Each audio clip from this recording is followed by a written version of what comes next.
I'm good. Mike Schaefer? Better than the start of the morning. That's for sure. Good. Feel that. You're better? I feel much better. I'm worried about this whole sickness thing and how close to me it is. Creeping right around. So here's the thing. I made a very crucial mistake 2 days ago, and it in part came through me being naive and thinking I'm invincible. I was sick, like real sick on Tuesday. But I thought, I was like, you know what? I'm young. I haven't been this terribly sick in like 4 years. Like, I can power through it. Like, I can be fine. I can be okay. And so I was like getting like a hey, just in case, like sub for yesterday's show. And I thought that was going to work out and it was going to be all okay. And then everything fell apart. And I was like, all right, well, I woke up and I was not okay. I was not fine at all. I was naive. I thought I'd be fine. I wasn't. Wait, so what happened to your just in case sub? They were they were committed. Like they were like, yeah. Oh, yeah, I'll do it. Like, yeah. And then it was, couldn't get it past this one barrier. And then at that point, it was just too late to ask anybody else to do anything. And then it was the Judson show. Then it was the Jodson show where Josh was awesome yesterday. He was incredible. He's a superhero. Wow, he was absolutely phenomenal. So I did learn a very valuable lesson that I'm not as strong as I think I am, and I should just call things when I get sick. So people are wondering if you got a case of the out in the Zach Bryan rain concert. That's not a question. That's exactly what happened. Oh, that's 1,000,000% what happened. I know 3 other people who got sick after that too, who were around me. Yeah. Once again, thinking dancing in the rain during a concert is the coolest thing of all time. And you're taking videos and you're like, I'm sick. I'm on the top of the world. And then you become sick. No, you were thinking that you were sick. Like, no, I was like no. You were sick. I know. I was totally thinking I was sick, and then I became sick. Is what I'm saying. Isn't it more likely you just had germs? Is it that you have something like an infection or a bacteria? Like it. I don't think you got it because you danced in the rain. Like I don't think that's that's why people get sick, right, Schaefer? Like pneumonia. Like, but he doesn't have pneumonia. I haven't gotten sick in like 4 years. Do you have pneumonia? No, I don't. It's just this is a comic. I know you didn't go to see the doctor. No, hell no. So you don't know if you have pneumonia or not. I do not have pneumonia. He has pneumonia. He could have walking pneumonia. Stop spreading rumors about me. He's got the walking pneumonia and the boogie woogie flu. I am not Mr. Pneumonia. All right, did not call me that. I'm not. I woke up yesterday and I could not move, and it was the worst. And I didn't throw up, but I nearly did. I did. I actually never checked to have if I had a fever, but I more than likely it happened at some point. Did you watch Vacation? No, I did not. By the time I got to the point where I could be a functional human and walk around and do things and eat, which wasn't really all that much until like 9 o'clock yesterday, I did not want to watch a movie. So I actually just watched a lot of Kentucky Derby stuff. So Matt McMaster. pneumonia? No, not Matt Mc. That's what they're saying on the YouTube chat. I'm seeing it. I don't have pneumonia. I just had a pretty nasty cold. Is this true? You don't get sick from being in the cold or rain? That's not true. I don't believe that. That's not true. You would get pneumonia. Mother and grandmother would be anyone's mother would tell you that going outside in the cold or rain makes you sick. All right, I've Googled it. According to Google AI, no, being in the rain does not directly make you sick, as illnesses are caused by viruses or bacteria, not water. My gosh. Wow. However, getting soaked can lower your body temperature and weaken your immune system, making it easier for germs you already encountered to cause a cold or flu. Interesting, Schaefer. 23-year-old man who's always around germs cannot afford to have a lowered immune system in order to stay healthy. The rain caused me to be sick. No. Because I'm already disgusting as the germs brought on the sickness. The rain weakened your immune system. There's a difference. And if he wouldn't have been out in the rain, he would have had a strong. He would still be around people with germs, and he's still. But I'm always around people with germs, and it never ends up me being sick. Yeah, he lives in filth. There's just black mold everywhere in that apartment. No, it's not. Okay. Do I need to wash my sheets more? Absolutely. The Cretan food smell is just a black mold in his apartment that's creeping in on his lawn. No, they've been a lot. I'm going to tell you right now, there has been some sort of handshake peace offering between the two sides. Interesting. They've been. Have you said something to them? No, not in particular. What did you tell them? Nothing in particular. They have been a lot friendlier. You know, they've been cooler. They haven't been making their smelly chicken. That was recently? just this week, or like I how think the long? last 2 weeks there has been some real mending offenses between the baseball boys and me and my roommate. And at the same time, you get sick. It's interesting. Yeah, maybe they're poisoning me. Maybe that's their play. Maybe you just came in contact with germs. A lot of comments. A lot of comments from a lot of people. Here's John, who says there is no possible way Matt owns a thermometer. Which I was thinking that when he said it. No shot. yeah, No shot. You don't. No. Let's see. That is true. That at one point I did think, like, I was sweating and I was like, am I breaking a fever? And I was like, how would I know? How would I know? Is there an app for that on my phone? Yeah, I was gonna say he's holding the phone up to his forehead. I did at one point have to download a heart rate monitor to like find out like what my heart rate was. This was months ago. This was not recently. Why? I was in a situation where I had a high heart rate and I wanted to know where I was at. Had you had a monster recently? Yeah, it happens.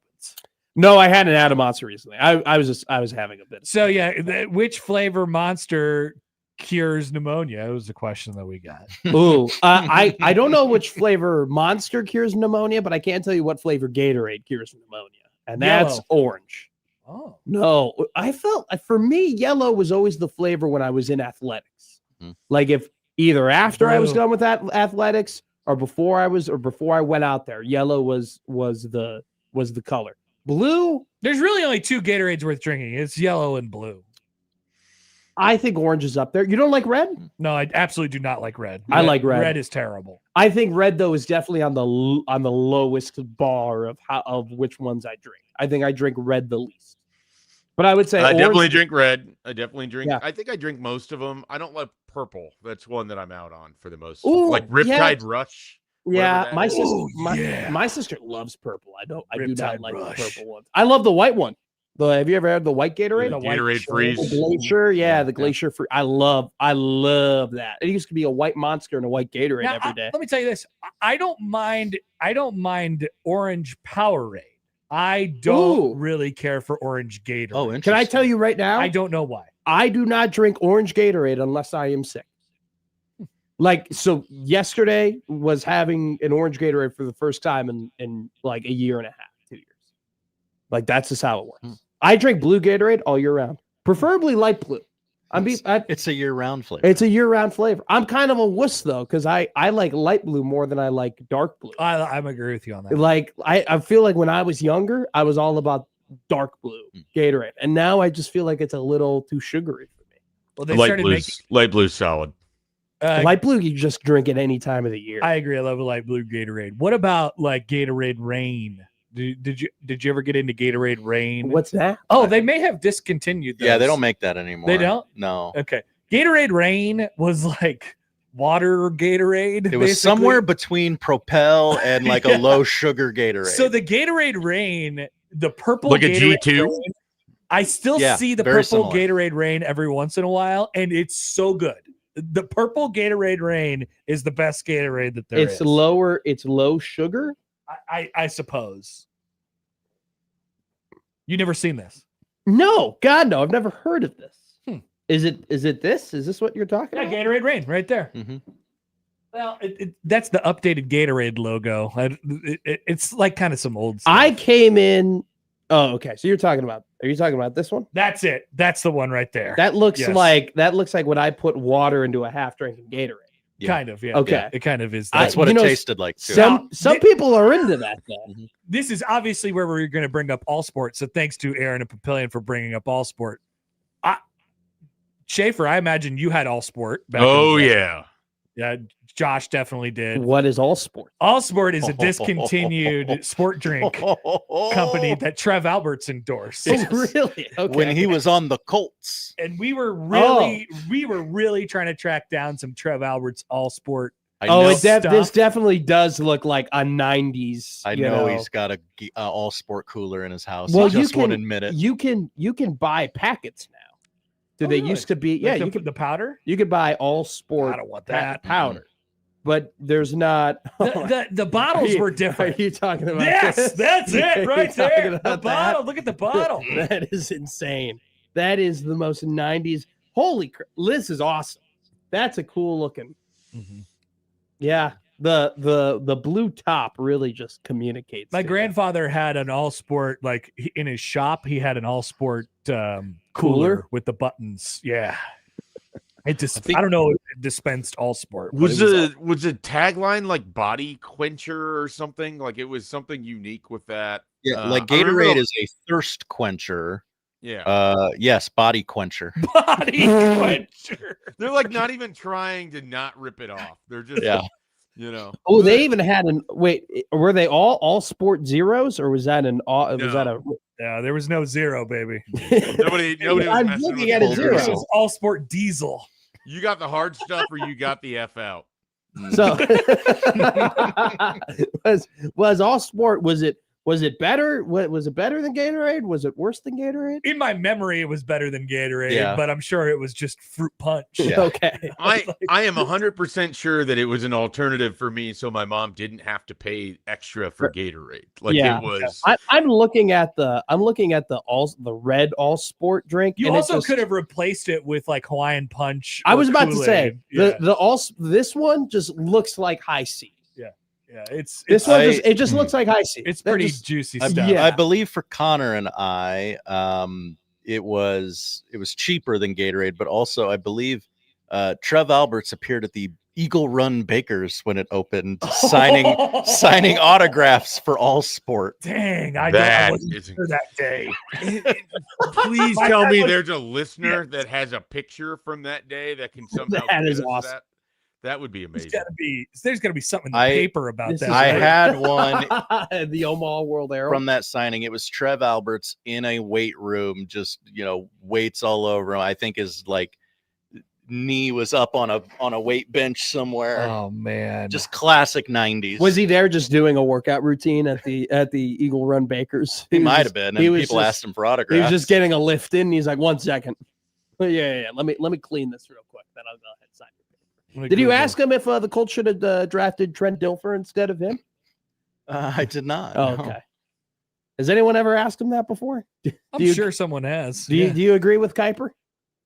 Trev would probably be like, they probably should have drafted him instead of him. I wonder if they had many interactions when they both worked for ESPN. They were probably never in the same place. So Kuiper and Trev. Mm-hmm. Yeah, they were probably never in the same place. I don't think Mel Kiper ever does anything from the actual ESPN studios, right? No, he's always patched in. It's either on location or from his house. Yeah. I mean, how many people really do stuff like on location anymore from ESPN? I mean, I feel like is Stephen A. Smith ever really I feel like every time I put on First Take, he's like somewhere in Miami. See, Matt, there was an era where people actually worked and lived in that small community and then went into like ESPN studios for everything. Yeah. It's definitely more recent where nobody's actually there. I definitely did not grow up. Well, I grew up a little bit in that era, but then there was I remember when it was always Kornheiser and Wilbon were always together at PTI. But by the time I was 15, it really just became Kornheiser was in studio and Wilbon was wherever the hell he was. Yeah. No, that makes sense. And that became what that was. All Sport. So, I mean, is there any way to buy? Is there any available? I don't know. It might still exist in a very, very small section. Do the Gatorade chews still exist? Like the gummies, like the little gummies that you would take before? Chews. I think chews. The Gatorade chew. That's a great question. Those were really big when I was coming up in sports. The cool kid always had the little Gatorade chews he was eating before. You never had one. You never had a Gatorade chew? I can get them on the Shields website. Gatorade chews were tasty. They're little gummies you would have. Oh. Okay. I don't really remember those being a popular thing. They no. come in light No, blue I think and they fruit were punch. they were like they were after your time and they were beginning. Okay, of what my about time. Phiten necklaces? What? Do you remember those? No. What's a Yep. fight? Shavers got it. What's a So Phiten necklaces, they gave you special powers. And they made your recovery very, very fast. No, they didn't. No, they absolutely did not. This is as real as astrology. But This everybody is was wearing them. Everybody was wearing 6 of them at once. like Go- puka shell necklace. Go back. Oh yeah. Go back to like College World Series 2014. I bet remember there's these. some stuff in there. Yeah. Maybe even earlier than that, Schaefer. What do you think? When did Phiten necklaces really hit it? I would have guessed late 20 or late like Oh, those the twisted necklaces. That Well, you they would- were twisted together because people wanted to wear more than one at once. sure. They were actually Sure. one. This necklace. was so I like actually 2008 range, or is that too early? that feels close. Like I want to say like 08, 09 to probably like 12, 13. So I had one that was like They baseball. crossed over with Afflicted, basically. I had like a fighting necklace that was like that was baseball laces. Like it was like Oh, yeah. they took laces and then they twisted into that necklace and then you wore that necklace when you played baseball.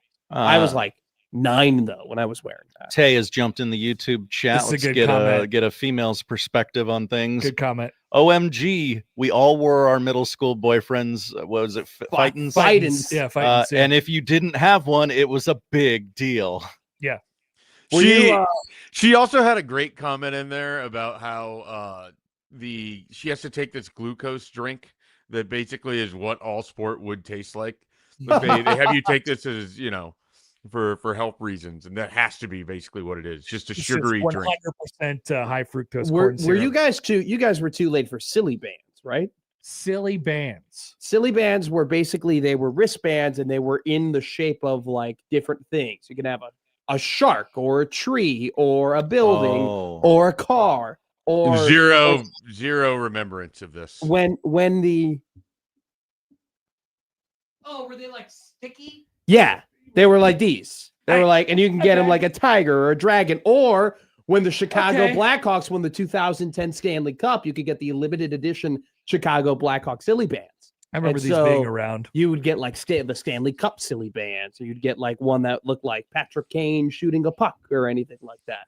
Those were big. Now, I believe The equivalent of this is like the stuff that the kids are putting in their Crocs now. That's my take. well, those Oh, were yeah, the croc medallions. the gibbets. Yeah. Yeah.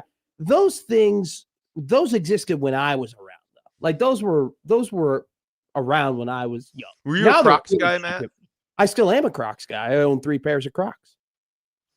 They're my walking around shoes. When I have to walk around the house, I just slip on my Crocs. I have camo Crocs. I have Lightning McQueen Crocs. And then back home, I have blue Crocs. Ka-chow. Yeah. My Lightning McQueen Crocs, they light up. If you like hit the ground and all of a sudden they, I've They- never they had a flash. croc. You never had a Croc Not before? even one single Uh-uh. croc. I feel you look like a Croc guy. Am I wrong? Yeah. That's Yeah, an you're insult. I'm wrong. What? You're a total Croc guy. I could see you having like the After you have fine- to fight them. It's the I only like way now. company- What Crocs. says about what about me says croc? I You think need if to there's fight them. This is what has to happen here. the thing is what I'll says put 6 fighting necklaces on Yeah. and destroy your ass. I don't want that to happen.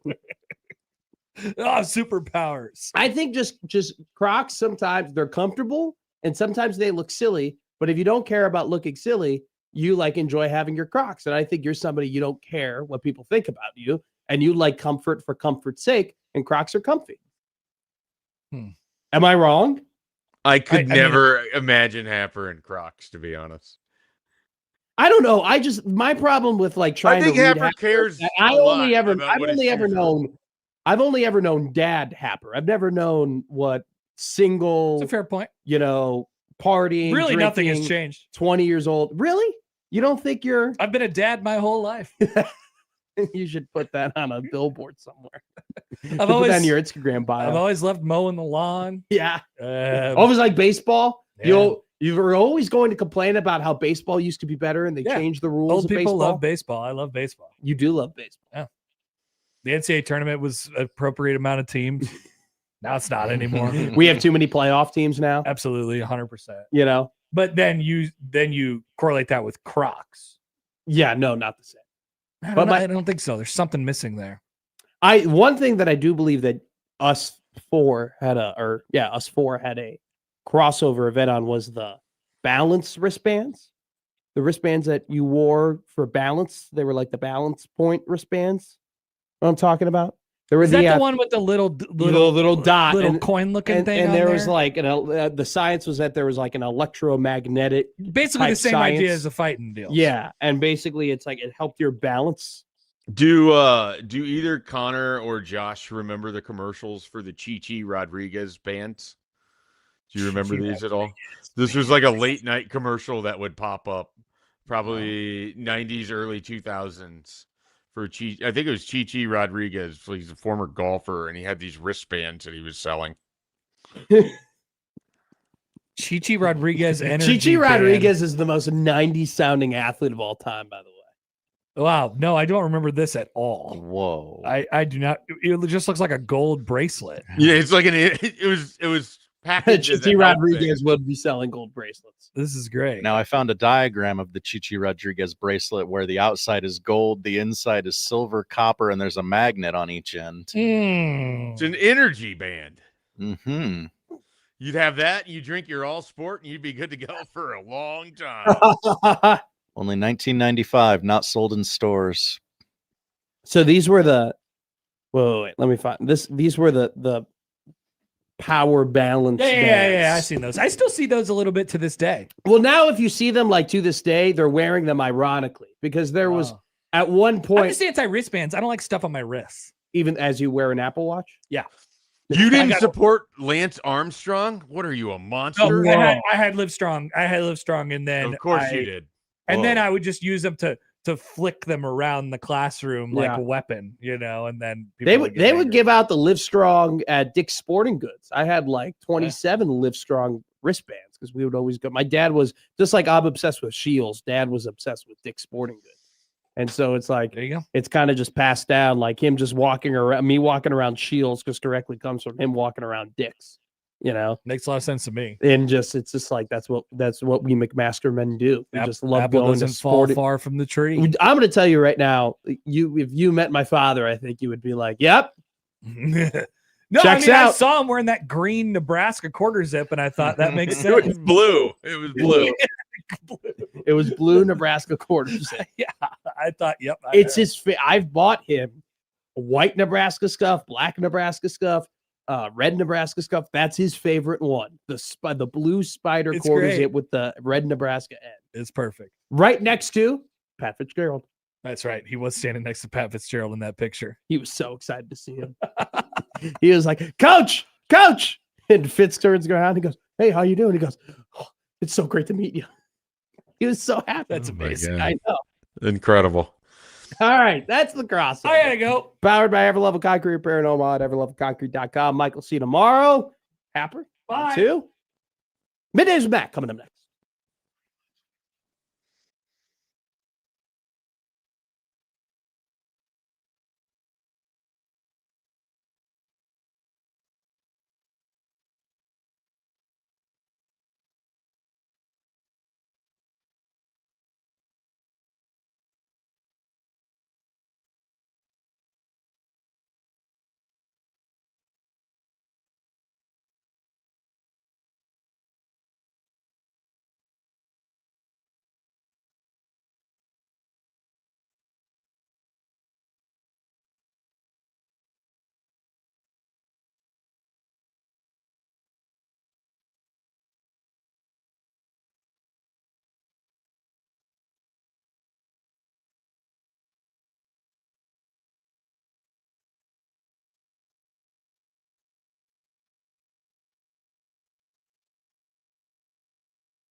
I need your help. I can't tell you what it is. You can never ask me about it later, and we're gonna hurt some people. Whose car are we gonna take? I have a lot of things I want to get off my chest. That's an absolutely horse crap call. Make room for Daddy. But they are who we thought they were, and we let them off the hook. Chicago is.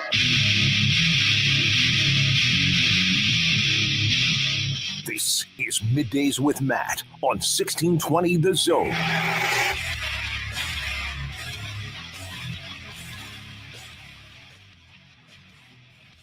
Middays Matt live and rolling here on the 1620 The Zone Radio Network. Matt McMaster back in the saddle, along with, as always, Josh Odson.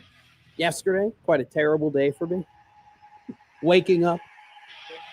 But did you die? No. Probably thought you were at one I'm point. going to be real with you.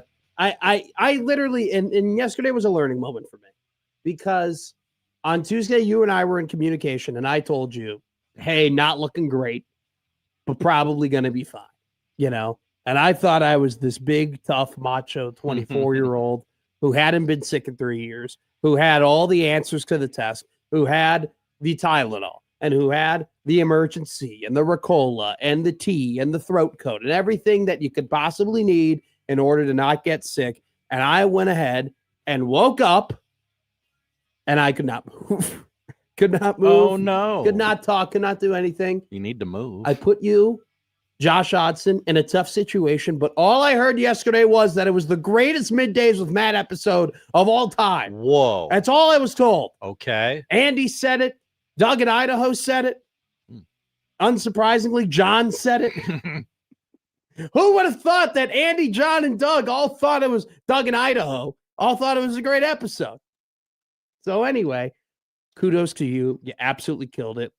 Could not be more happy and grateful that you are my partner. So thank you, Odson.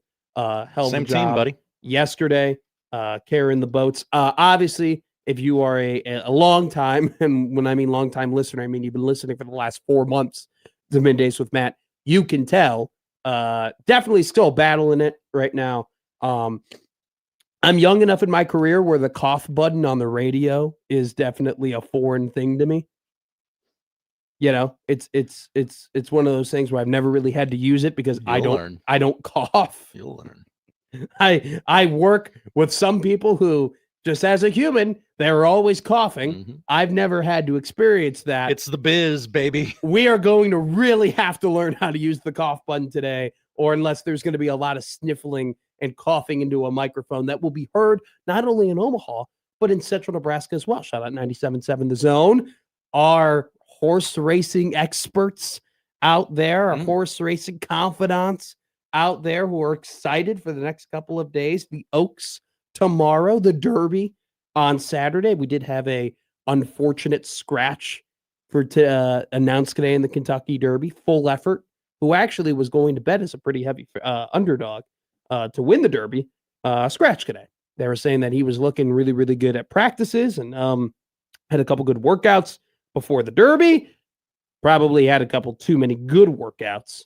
And so he will no longer be there. So now originally we had 20 horses, now 2 scratch. So now we're down to the 22nd horse, Osceola or Osceola.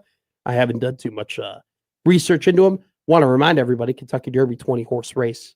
Going to be some potential for long shots. So we will talk about that tomorrow, though. But in the wake of being sick, I was able to hammer down some more of my Kentucky Derby stuff. I'll be honest. Really with you. able to lock in. I took a little bit more. I was able after when I stopped feeling like death, which was like at 1:00 yesterday. I was able to be like, all right, let's go. Let's do this. And then I watched American Pharaoh win all 3 legs of the Triple Crown. I remember and got literal goosebumps watching it, which healed me. So no. Oh, okay. Synagos. So when people post online that, watching American Pharaoh win the Triple Crown would heal me right now, and it's very sarcastic online, it actually worked. I'm going to be real with you. I got goosebumps watching it. I was like, oh my God, history. And like the call, American Pharaoh is the one, you know? Oh, because Pharaoh was the first horse, wasn't the first horse I remember being the one to potentially do it. Do you remember the horse California Chrome?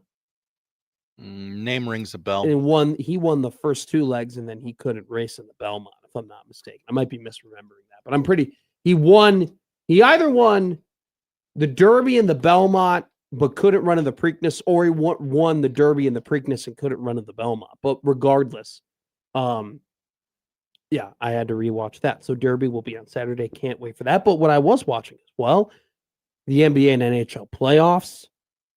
I'm going to be real with you. They're both killing it. They are both, like, NHL, it goes without saying, always fun. Playoff hockey, always the best. Now, I have communicated to you that sometimes I feel like people say that and they treat playoff hockey a little bit like Maction, where they go, oh my God, nothing better than playoff hockey, but they only watch like 3 games. Just like they go, what? You're not watching MAC football on a Tuesday? What are you, a casual? Now, as somebody who does watch playoff hockey basically every single night, these series have been great. I watched overtime and double overtime last night. Dude, we are getting so many overtime games. Double overtime is great. Overtime, what a shot. Screening the goalie is the grittiest. We talk about things that don't end up in the stat sheet. We go, well, he's the type of guy. He does stuff that they don't end up in the box score. Screening the goalie probably is the number one most impactful things in sports that you just are not going to put on a piece of paper. Beautiful overtime goal from the Philadelphia Flyers. We are going to talk about the Pittsburgh Penguins in about the next 5 minutes here. It'll be our little bridge before we get That's into Omaha's the first hockey team. segment of the show. What? So many Penguins fans in this town. Really? No real reason why. I had no idea. They were good in the 90s. Did it have something to do with Gensel? I guess that's possible. I think they were there before, but Mario Lemieux, yeah. that damn awesome hockey player. That was the one thing. It's like you hate that because the Penguins got the Hawks back in the 90s, and you're like, damn it, why did that happen? But at the same time, you're also like, what? You're going to root for Jeremy Roenick or Mario Lemieux? That is the easiest question of all time. Did not know that Omaha was a Penguins town. Funny enough, I mean, I could see why, though. I mean, they've been so good for so long. 08, 09, 16, 17. Is it an end of an era? It probably is. But Tampa Bay, Montreal was great. We have 5 game 6s across the playoffs tonight.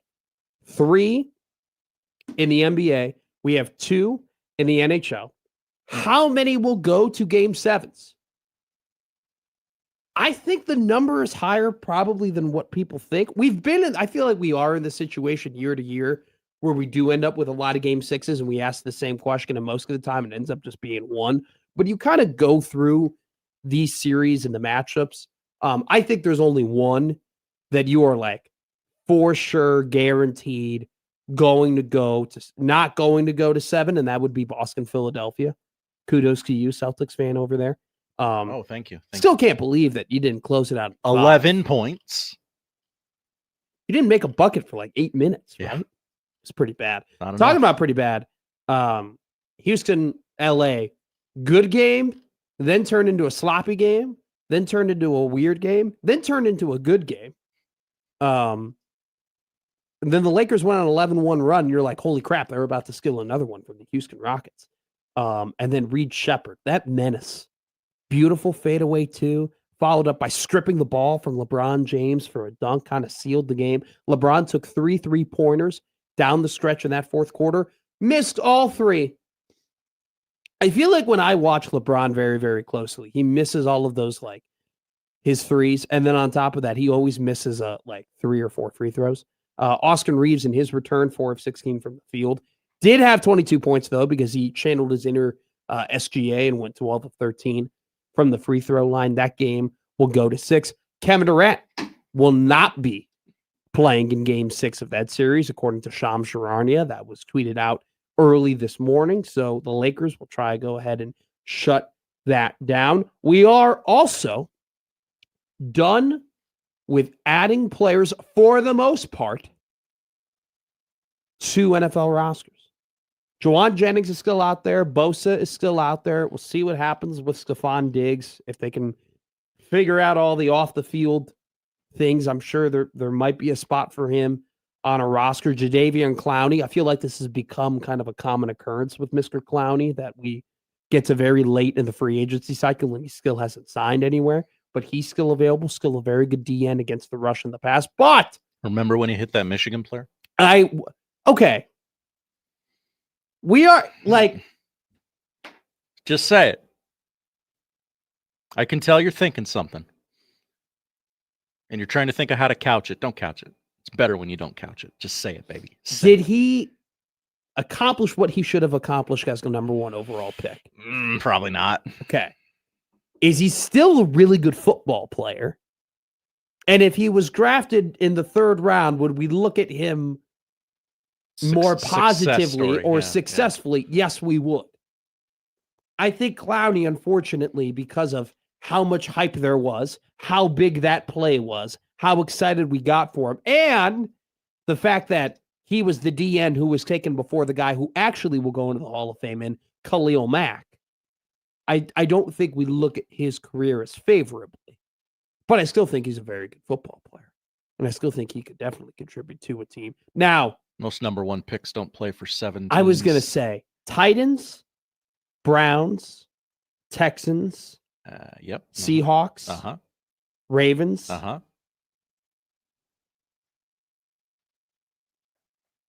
Jaguars?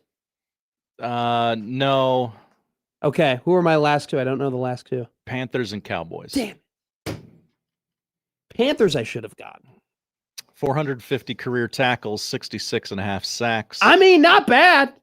4 tutties. How many seasons? 9? Or 10? Gosh. You got to scroll. I got to scroll, yeah. Oh, no. I'll get there. Don't worry. I'll get there. I think it's 10 or 11 seasons. 12. 12. Holy Lord. 66 sacks over 12 seasons, probably injured for a couple. Like I said. Did he have the career that you thought he would be? No. He's still pretty damn good and going to play 12 years in the NFL and going to be a high contributing defensive end for a lot of teams across the league. Absolutely. Still in the free agency market. But the point being, we kind of know what the teams look like. We kind of know what the rosters look like. We are now starting to get a picture and a bit of an outlook on what the NFL season is going to look like. When we had our pre-show meeting, I told you we are now going to start creeping into the NFL conversations on the show. We're now going to start really hammering, okay, what is the season going to look like? I have 3 teams that are going under the radar. I have 3 teams that either I think can win a Super Bowl that not enough people are giving credit, or, and I think that one team on my list is like that. The 2 other teams are teams that people think are going to do bad. And I think they're actually going to do pretty well this season. So we will preview that later in the show. Chance goes, Texans had him and Watt and didn't do anything, LMAO. Great take, Chance. Are the Texans one of the best, like one of the more ultimate, or one of the... They're the angels of the National Football League. Thank you. They are the franchise that had the most good players who accomplished nothing. They really are. They are the franchise where like Andre Johnson was a Texan and they didn't really win anything. They had the peak of Deshaun Watson and they couldn't accomplish anything. They had Watt and Clowney at the same time. They couldn't get it done.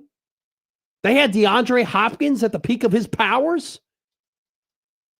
Now I say they have Watt and Clowney at the same time. I then ask you, Josh Hodson, who was more overrated, Jadeveon Clowney or J.J. Watt? Oh, please. Answer's easy. J.J. Watt. I mean, unless you like Champs Sports Bowl trophies in your trophy case.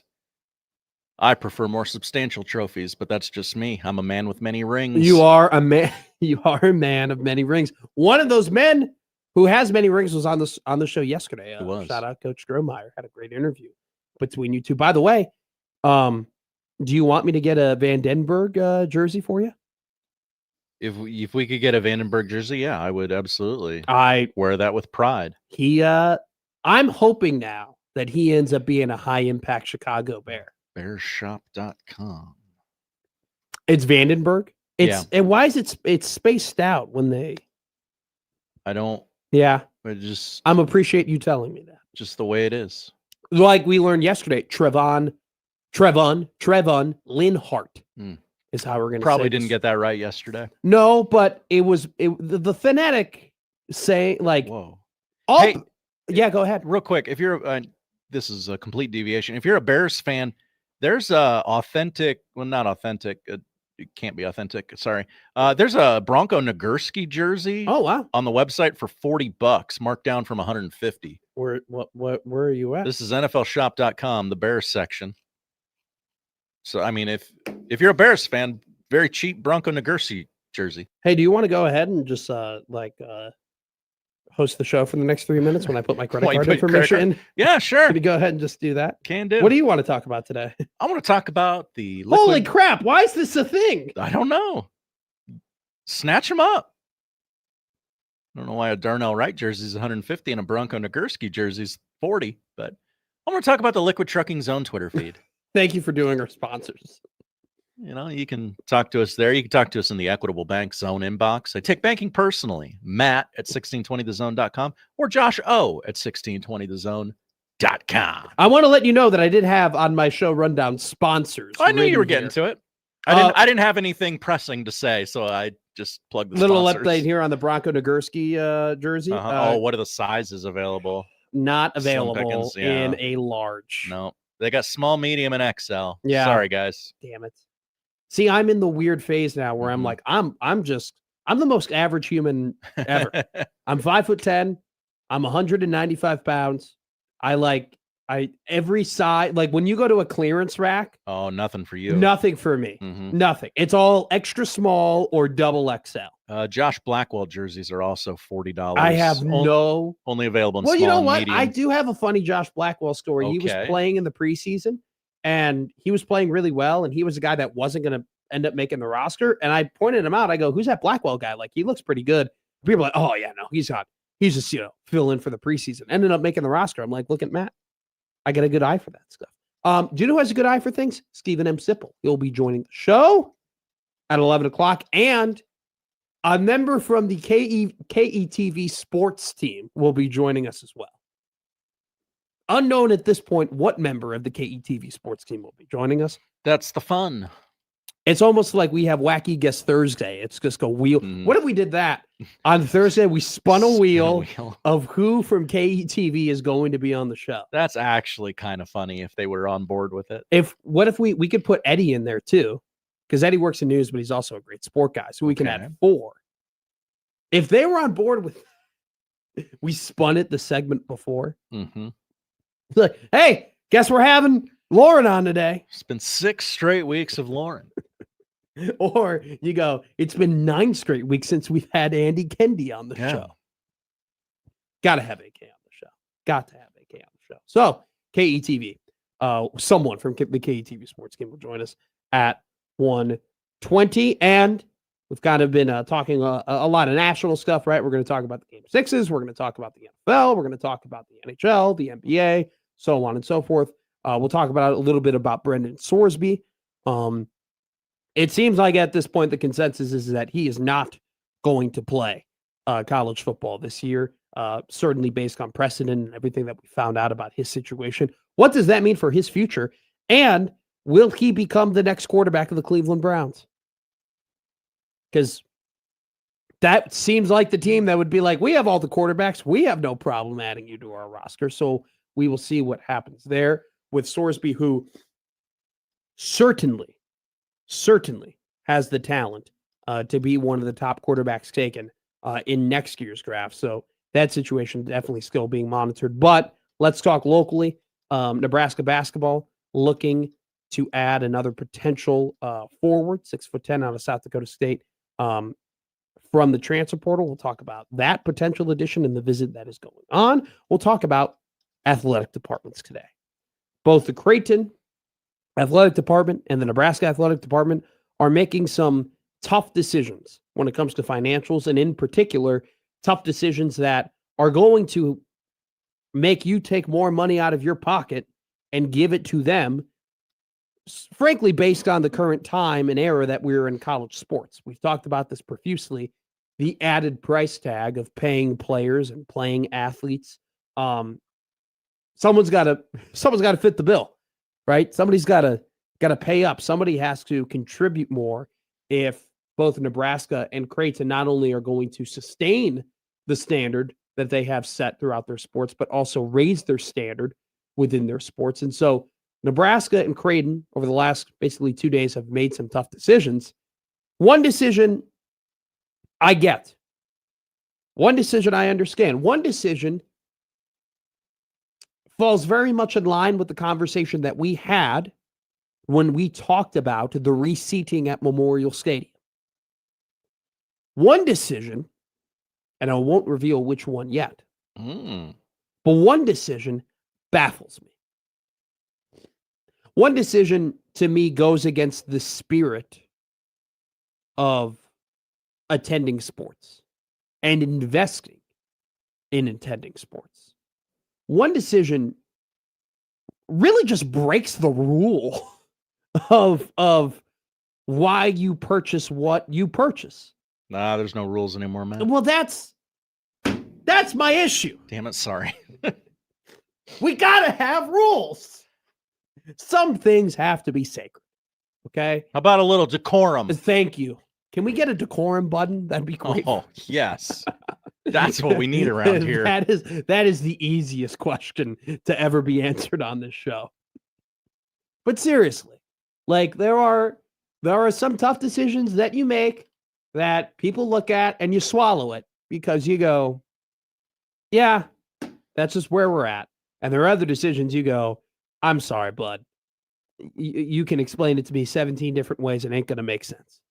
It ain't going to make sense. And I ain't going to be okay with it. And you can give me all the arguments and you can give me all the reasons and you can go on. It don't matter. Stibbs goes McLaw and order. You're damn right. J-Man goes 16-20, the decorum boys. That's us. We keep the law. We keep people in check.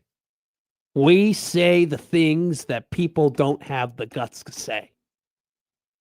You could put that in the College World Series promo. Okay. Or this one. We be where we be when we be. Or I could talk about a Rav Ford or whatever. Oh, yeah. I forgot that part of it because I was so concerned with Connor's wherever we be, we be.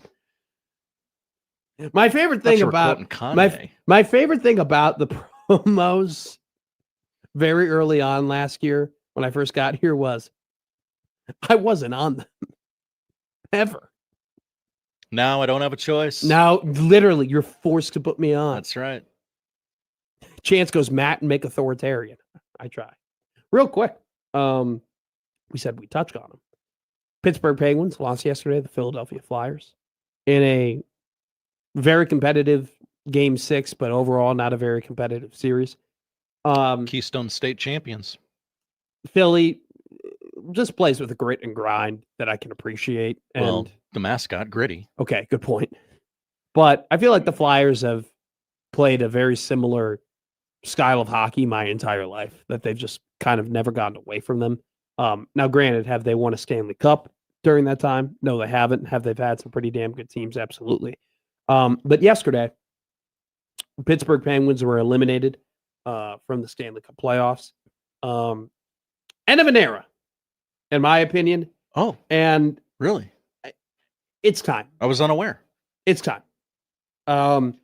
The Pittsburgh Penguins, since winning back-to-back Stanley Cups, have won one playoff series. Since 2020, they've won no playoff series and missed the playoffs 3 times. Okay?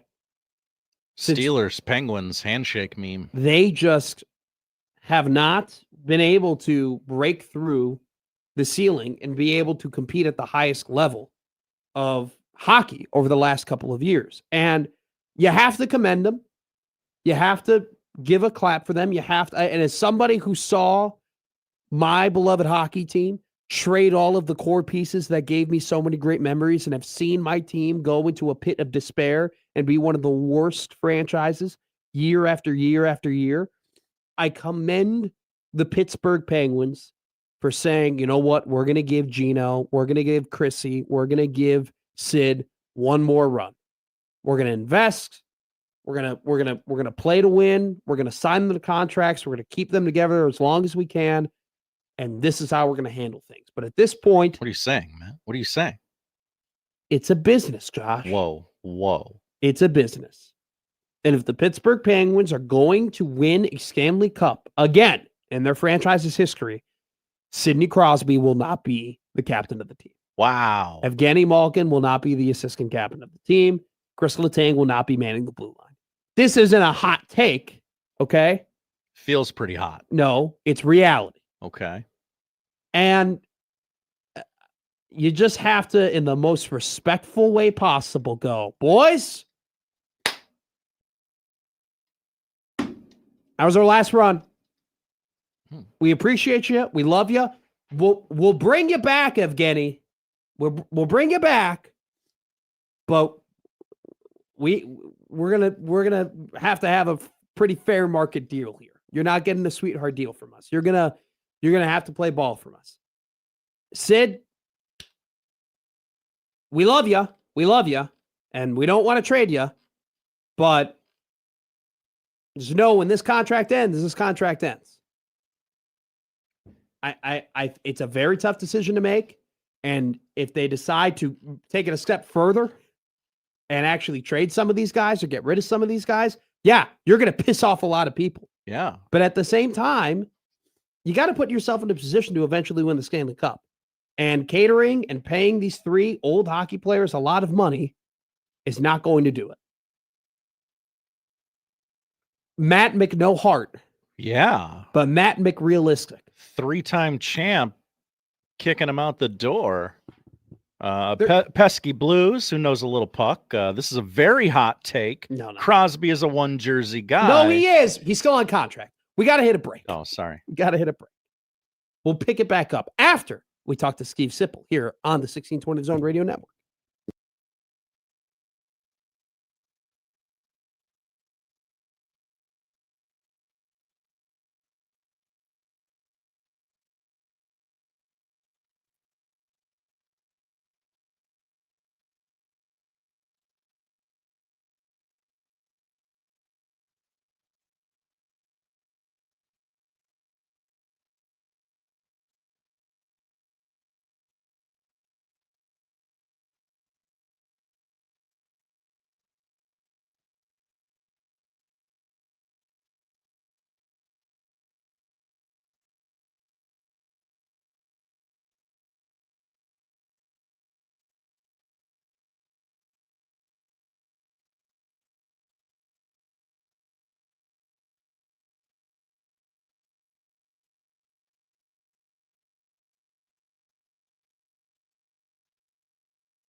Now, back to Middays with Matt on 1620 The Zone.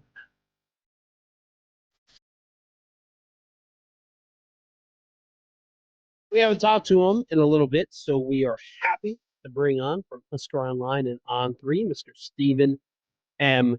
Sipple on the Prairie Flower Casino Zone Hotline. Prairie Flower Casino, play longer, win more. Sip, how are you?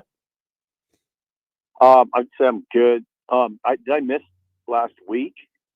Yeah, we didn't talk to you last week, unfortunately. Oh, Yeah, it's fine. You had a recording of your incredible Husker Online podcast. because we moved that to third. Now I'm coming. Yeah, All you're coming. too. We had to move that to Thursday because we couldn't do Friday. That's what was going on. Yes, you're highly heralded and very well respected Husker Online podcast. Easy. What? It is. That's not sarcastic at all. Easy. No, it is. It's one of the best out there. Oh, Can you hear me? Midtown Omaha. Are we in Midtown? Is that where you're at? No, no, we're in Dundee. Yeah. Midtown. And it used to be Midtown. Midtown's like, When I was your age. yeah. It's about 20 blocks away. Okay, what do you got? Oh, what do you think about baseball prioritizing not necessarily prioritizing season ticket holders for playoff tickets? Well, what do I think about it? Yeah. I mean, I'd like to hear the other side, if there's another side of it. Like, what's the rationale? What is give me a good reason why you would do it. I mean, Why reason you I would- guess, Wait. Give you a good reason why as to why you would prioritize season ticket holders. yeah, I'd like to hear Nebraska's side. Like, explain. I always am hesitant to condemn until I hear the other side, which I haven't. Okay. Like, what is the reasoning for it? You know, I mean, I think the reasoning on the surface is you take care of your Donors. you take care of your high level donors. Yeah. And is there some other reason though? I mean, I don't know. If there's not some other reason, it's a tough sell. It's a tough sell to me. I agree with that because I don't know what the other reason might be. I really don't. I do think, and look, I do support them. I think you'd be foolish to not understand that they do have to take care of their donors during this time because they need their donors arguably more than ever in the current era they're in college sports. But do you think that this could be viewed as a tick too far, in your opinion? Yeah, I think so. I mean, I do think that. Unless somebody could explain it to me. Now, it's not like this isn't a revenue stream. That's the way it was. Because unfortunately, on my show today, earlier this morning, I just wondered aloud, is this just an additional revenue stream? It's not. They're not going to make any more money. I've subsequently found that out. It's just what you suggested. You're just taking care of your high-level donors. But at the expense of your rank and file fans. So how do you sell that in a positive way? It seems hard to me, even in the current climate. You know, there's not going to be an immediate revenue boost from this. You're just hoping that those people, if you take care of them, will continue to give or even give at a higher level. You wrote a really good article on the running back room and the depth of the running back room and EJ Barthel's view on the running back room. And he thinks that it's the deepest that he's had. How do you balance the overwhelming amount of talent and versatility compared to the lack of experience that room might have when evaluating it heading into next season? It's all about, I mean, it's a tough sell. I saw a lot of reaction to EJ's comments. I know it's a tough sell to people because those running backs in question now are all inexperienced. Now he's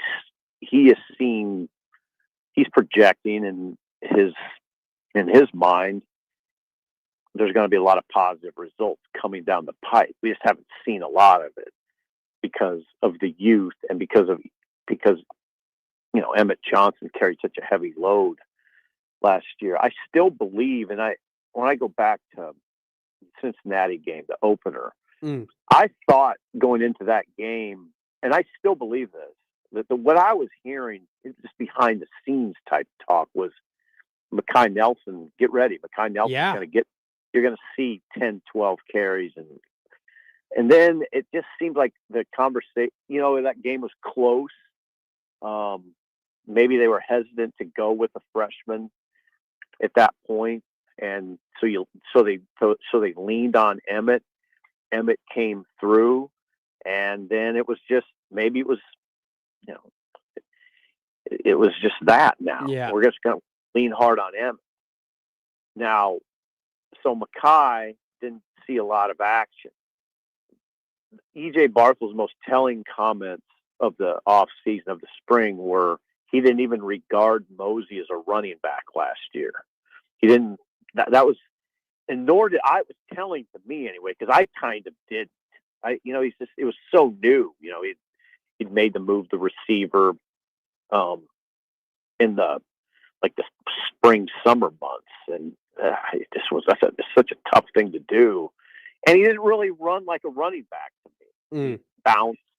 He would bounce outside, and this is an amazing scene. These geese and these two little geese walking across the road. Oh my God. Are they cute? They cute? Yeah, babies. That's amazing. But anyway, and then the Jamal Rule comes onto the scene, and it was revealing to me. Not the long run. I thought the first 3 or 4 carries made a huge impression on me. Jamal Rule's first 3 or 4 carries of the spring game, I don't even know if he got over 5 yards, but I was like, okay, now that looks like it should look, because of the way he ran behind his pads and his willingness to explode into contact, forward lean, runs low, big. The picture just looked good long before he broke off that run, which was nice.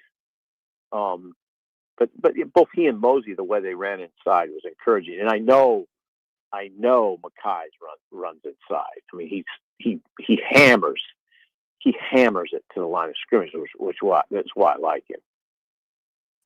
So I liked what you said at the very beginning. Tough sell, right? The reason why I say that is because, we know that Matt Rule and this staff in general is very good at painting the picture of what's going on behind the scenes and what they want to accomplish.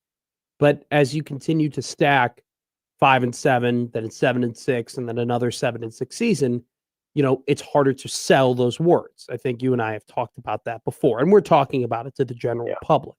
But I would make the argument that because of Emmett Johnson and because of the improvement we saw from Mosey throughout the year, and through some of the things that we saw through Nelson against Utah, I'm more inclined to buy comments from E.J. Barthel than I would because of the production and the improvement you've seen from that running back group. Is that a fair argument? Is that something that you bestow as well, or can you work off of that, or is it just you've already seen what you need to see from the running back room, and that's where you're buying that stock? No. I thought that EJ's comments were genuine, and I buy it. I mean, I always do this. I play this card a lot, but to me, it's see what happens in this world. I think is we as media and public don't see practice.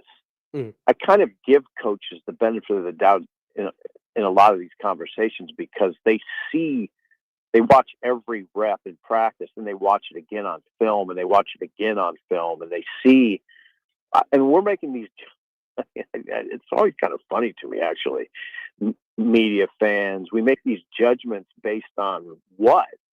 Sure. I mean, 4 carries in a bowl game, and that's what we're going on. Oh, okay. I do it. I'm guilty of it. And then what else do we do? It's perception. We just go on perception so often. which is sometimes it's not the worst thing to do if it's just part of it. But I mean, he sees these guys over and over again. And now we did see the spring game, and they were live. Okay, quarterbacks weren't, but the running backs were, and there was legit. You could size that room up pretty well if you go back and watch the spring game. You can size it up pretty well. I'd already had a good feel for Kai Nelson, but I got a much better feel now for Mosey, the way he ran in that game, as I alluded to in the column. Just his willingness, his determination to run inside, which they told him this spring, you have to be able to run between the tackles. It was emphasized. And lo and behold, I thought when I watched him run in the spring game, I was like, yeah, you can tell there was intent. There was intent, and it looked good. I think he's a good looking running back. Yeah. 210 now, 5'11", 210. He looks like a Big Ten back. They got to get Nelson. They got to get Nelson bigger, and they will. I think they'll get him where he's, like Barthel said, walking around at 205 and maybe playing at 207, or walking around at 203 and playing at 205. I think he's got to be 200 plus in that league. And then Rule, you saw what I saw. That picture looks pretty good, although, true freshman, I'm always a little skeptical. There's been a lot of conversation, and I know you've been in and around it, and you've had your opinions on it about the 3 draft picks in 3 years, and Ty Robinson and Fedoni and Emmett Johnson being the guys drafted from Nebraska since Matt Rule has been the head coach. But, I think you can look at that and you can say, well, all of his guys didn't develop, or all of his guys, weren't brought in. They still got a lot of dudes that he likes, that he's trying to get better, so on and so forth. But do you think it's a bigger concern that they've gone through now 3 transfer portal cycles and they've had no transfer portal acquisitions be drafted, considering the fact that nearly half of all draft picks for the NFL this year had transferred at one point? Yeah, I don't know how you try to spin that in a positive way. You can't. No, it's not. No. I mean, that draft discussion, there's just no good about it if you're a Nebraska fan. Yeah. There hasn't been enough. And in those 3 portal classes, you'd expect much more from that. And why is it alarming? Because it speaks to evaluation, right? I mean, I don't know. I don't know how else to say it. I mean, there's some guys that you thought would pop that didn't, and they were sold to the fan base as guys that could do it. Like you bring in. I mean, God, if you bring in guys, pay them $1 million, and they don't get a mini camp invite, or they just get a mini camp invite. Yeah. You pay them. No, that's where the AD. I mean, if I were the AD, I'd be like, what did we pay this player? Sure. He didn't get drafted. Not only did he not get drafted, he didn't get invited anywhere. Now that's a misevaluation, right? I mean, or you could judge it to be that. These things, I know how coaches do it. They'll spin it. Well, how do you sell or okay? Let me ask you this, Sip. How do you sell or spin the wide receiver room in terms of everything that they've invested in there?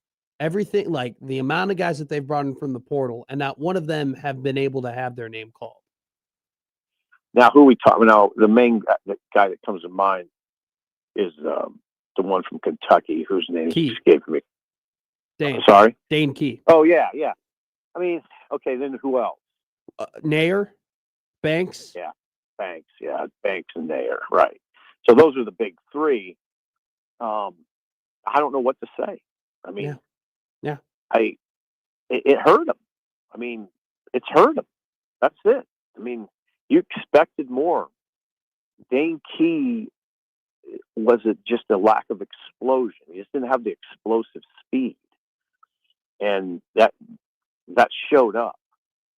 And I don't know why. I mean, I'm kind of surprised. I thought there was something there. It looked like there might have been on film. And I don't know. I probably should have identified it quicker with Naor. Although I will say this about Naor, I sounded some alarms on Naor because of what happened to Texas. He just didn't. I mean, he was hurt a little bit, but it wasn't all of that. He basically just wasn't good enough to crack Texas's rotation. Mm-hmm. And even at Wyoming, there's coaches there I knew that said, maybe he's not particularly competitive, So there were some red flags there. Banks, it was a speed question. Yeah. It was a speed question. And then Key, I misread it. You thought, well, look at his production at Kentucky in the SEC, but I mean, he doesn't really stretch the field. Yeah. So, yeah, no, they're pretty telling. Those guys now on that Banks was pretty productive. Yeah. And I think Dane could have been more productive Dane ran some pretty great routes and had the ball overthrown to him a couple of times. Yeah. He wasn't, but now that's a whole other combo. Yeah, he wasn't productive enough. Yeah. Real quick before I let you go here, always a great conversation with Stephen M. Sipple from Husker Online and On3, also the Husker Online podcast. Are you a Derby guy? Oh, I not as much in the last 10 years as I was in a previous life, but I'll watch it. You strike me as the type of guy that went to the horse track a lot in your younger years. Oh God, yeah. When I was your age, I did. Yeah. Yeah. Exarban. You probably don't even know what that is, but Exarban was a thriving racetrack, and where Exarban Village is now. Yeah. There were there'd be 15,000 people there on Saturday and Sunday. It was amazing. Do you have a favorite Derby horse that came to mind, or a favorite Derby bet you ever made?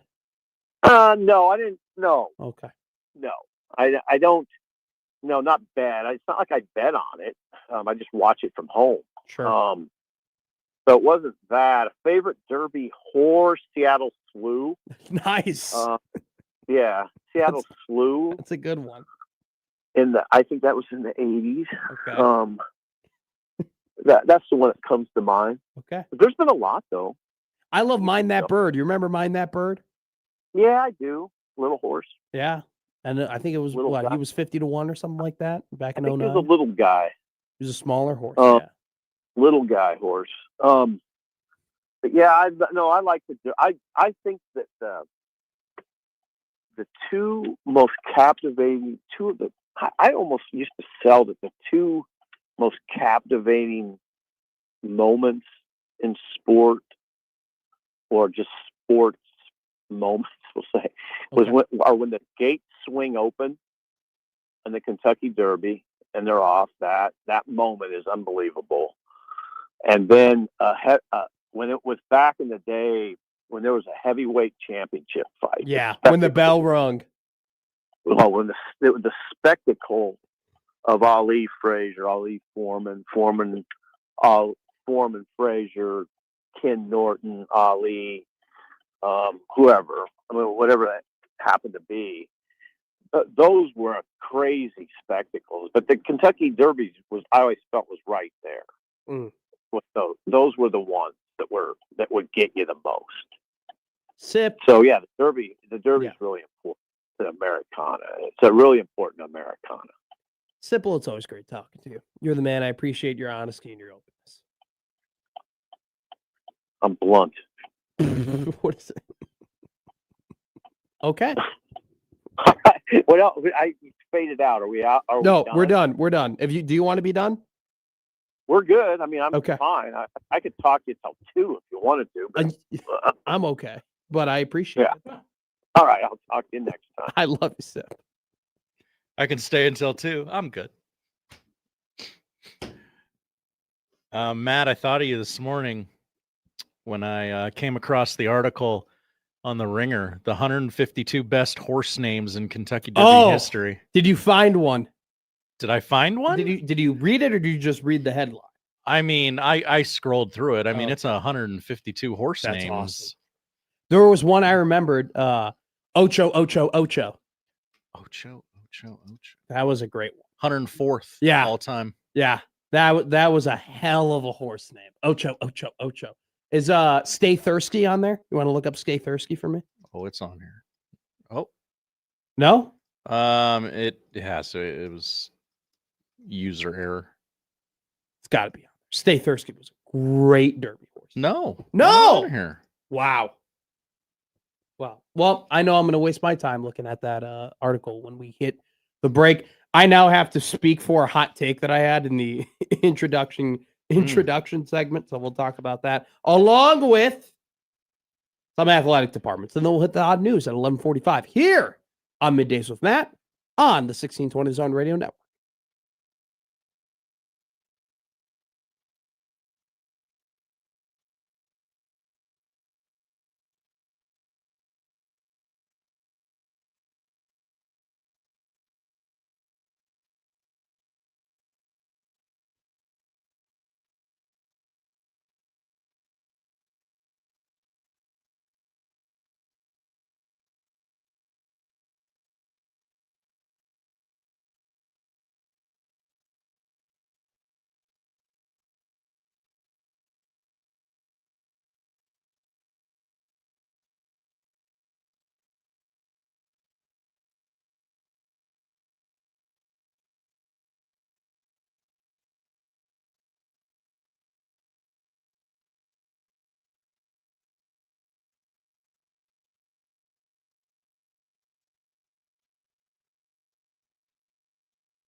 Now back to Middays with Matt on 1620 The Zone.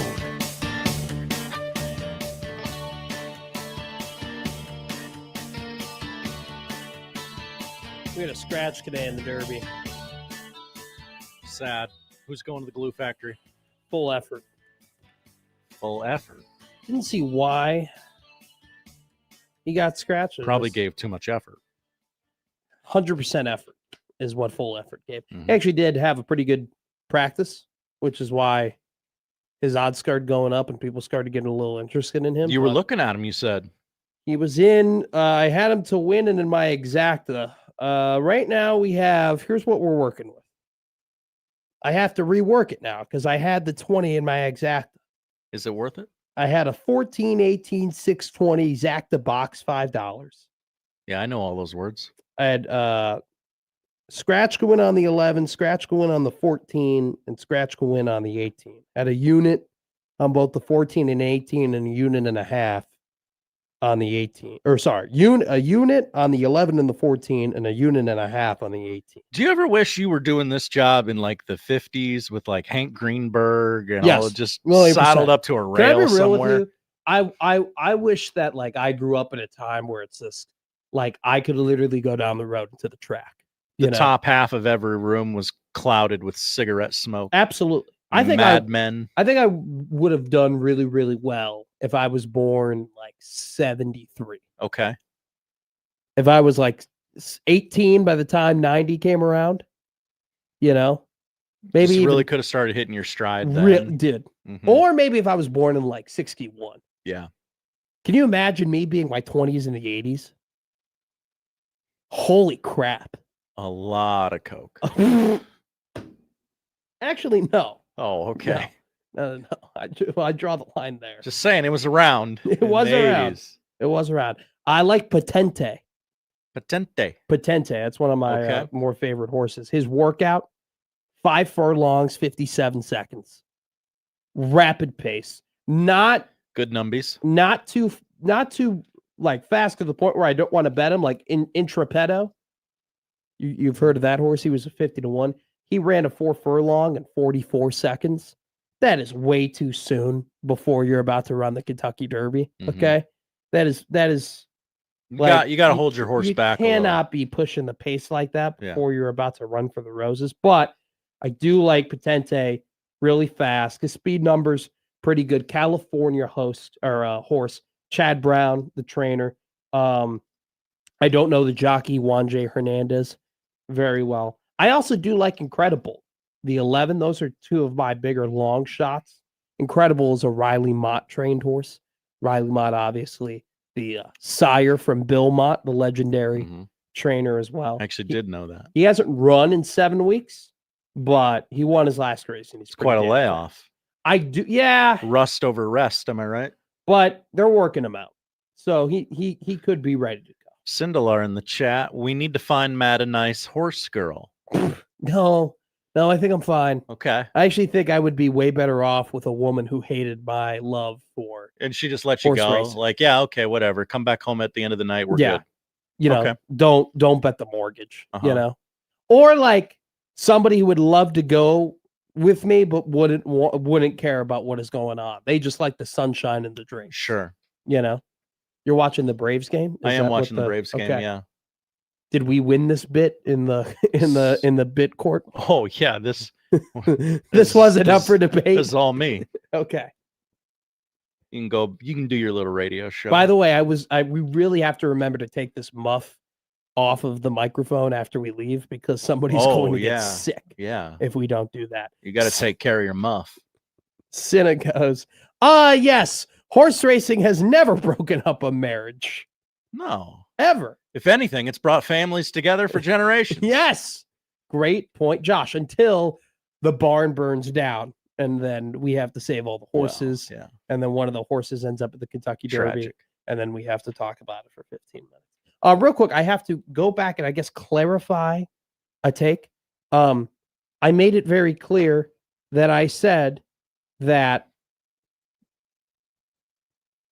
Sidney Crosby is not going to be the captain of the Pittsburgh Penguins when they win their next Stanley Cup. He's got to take a demotion. Did I say put Sid on the trade block and sell him for a bag of chips? I probably implied it. No, I did not. I did probably implied I did not say that. I just said you got to start looking toward the future when it comes to Evgeny, okay?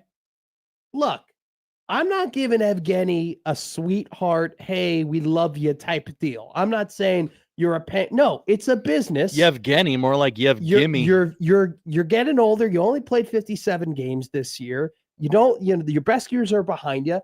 If you want to take some less money and you want to be a Penguin for life, that's up to you. What's this sweater mean to you, really? Okay. Same thing with Chris Letang, 39 years old. You owe him $12 million over the next 2 years. I'm not necessarily begging Chris, please don't retire, please don't retire, please don't retire. If Cap comes up to you and says, hey, I want to win another Stanley Cup and I want to go to these 3 teams, then you abide by his wishes. If you get a very big trade offer for Sidney Crosby for whatever reason, I'm pretty sure he's got a no trade clause anyway, so it doesn't really matter if you want to take that deal or not. I mean, you got to start looking. It's over. Penguins fans, it's over. You're not winning with Evgeny or Sidney or Chris anymore. It's done. I feel like you just kind of have to, well, if Sid wants to be here, we have to keep him here. And that's fine. That's totally okay. But I'm telling you now that the days of being like, oh, how can we get a team around the core 3 guys and can we go and win and make a deep run in the cup? It's done. You got to start having your eyes on the future. You got to start having your eyes on the next guys that are going to win you Stanley Cups. Hey, it was a hell of a run, boys. You won 3 cups. 08, 09, you went to the Stanley Cup Finals. With the Stanley Cup Finals in 16 and 17. You won in 16, 17, and 09. I love that 09 team growing up. Kunitz, Letang, Fleury, Malkin, Crosby. It's a great team. All right? It's over. It's over. I'm sorry. It's over. Last 6 years, you missed playoffs 3 times. You haven't won a series. If you know anything about this show, run, don't walk to your local sports book and bet the Penguins to win the cup next year. Stop it. Stop it. Somebody just texted me, Matt McDingaling. That's a new one. That's a new one. That's catchy. That could catch on. No, I don't want it to get. I got to stop yelling. It's catchier than Matt McPneumonia. Matt, that was a bad one today. That was a really bad one. My mom's going to get upset at me. She texted me, don't scream at work today.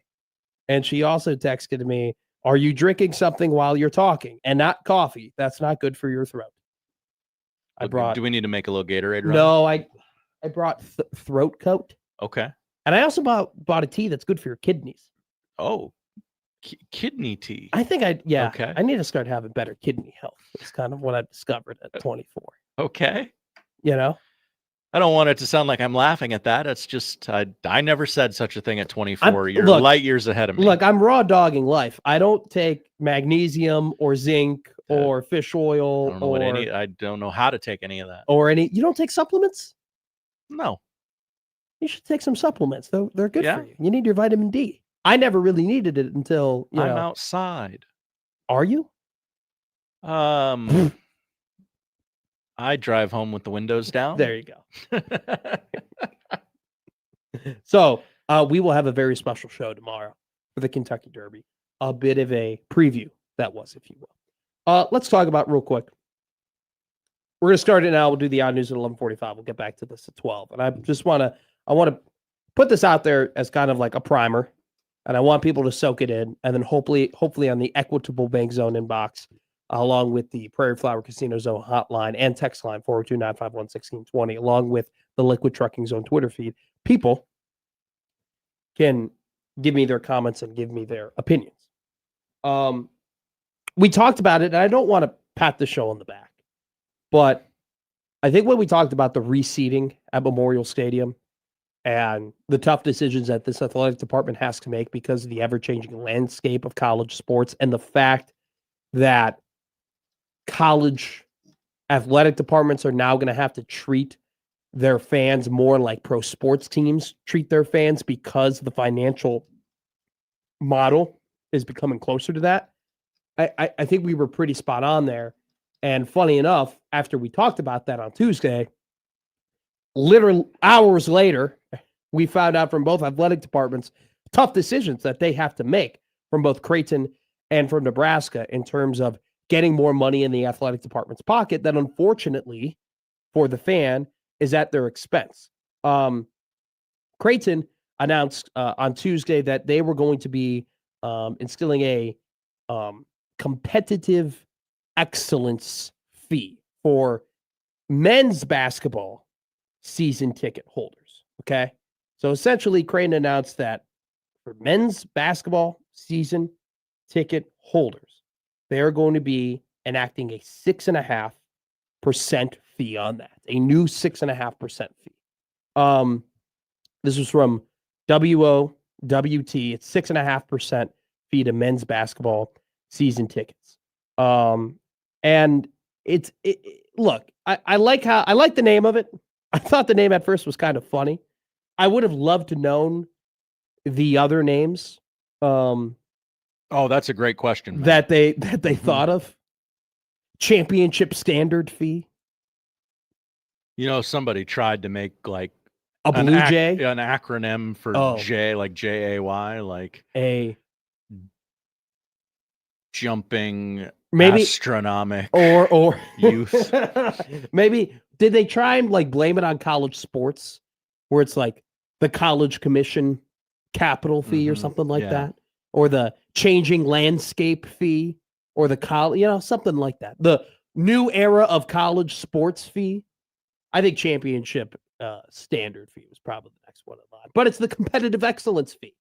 It states here that every season ticket holder pays the fee. No exceptions are based on seat location. The 6.5% can mean a new fee anywhere from about $19 to $80 per season ticket. In a statement, Creighton said, as college athletics continues to evolve, the cost of competing at the highest level is rising rapidly.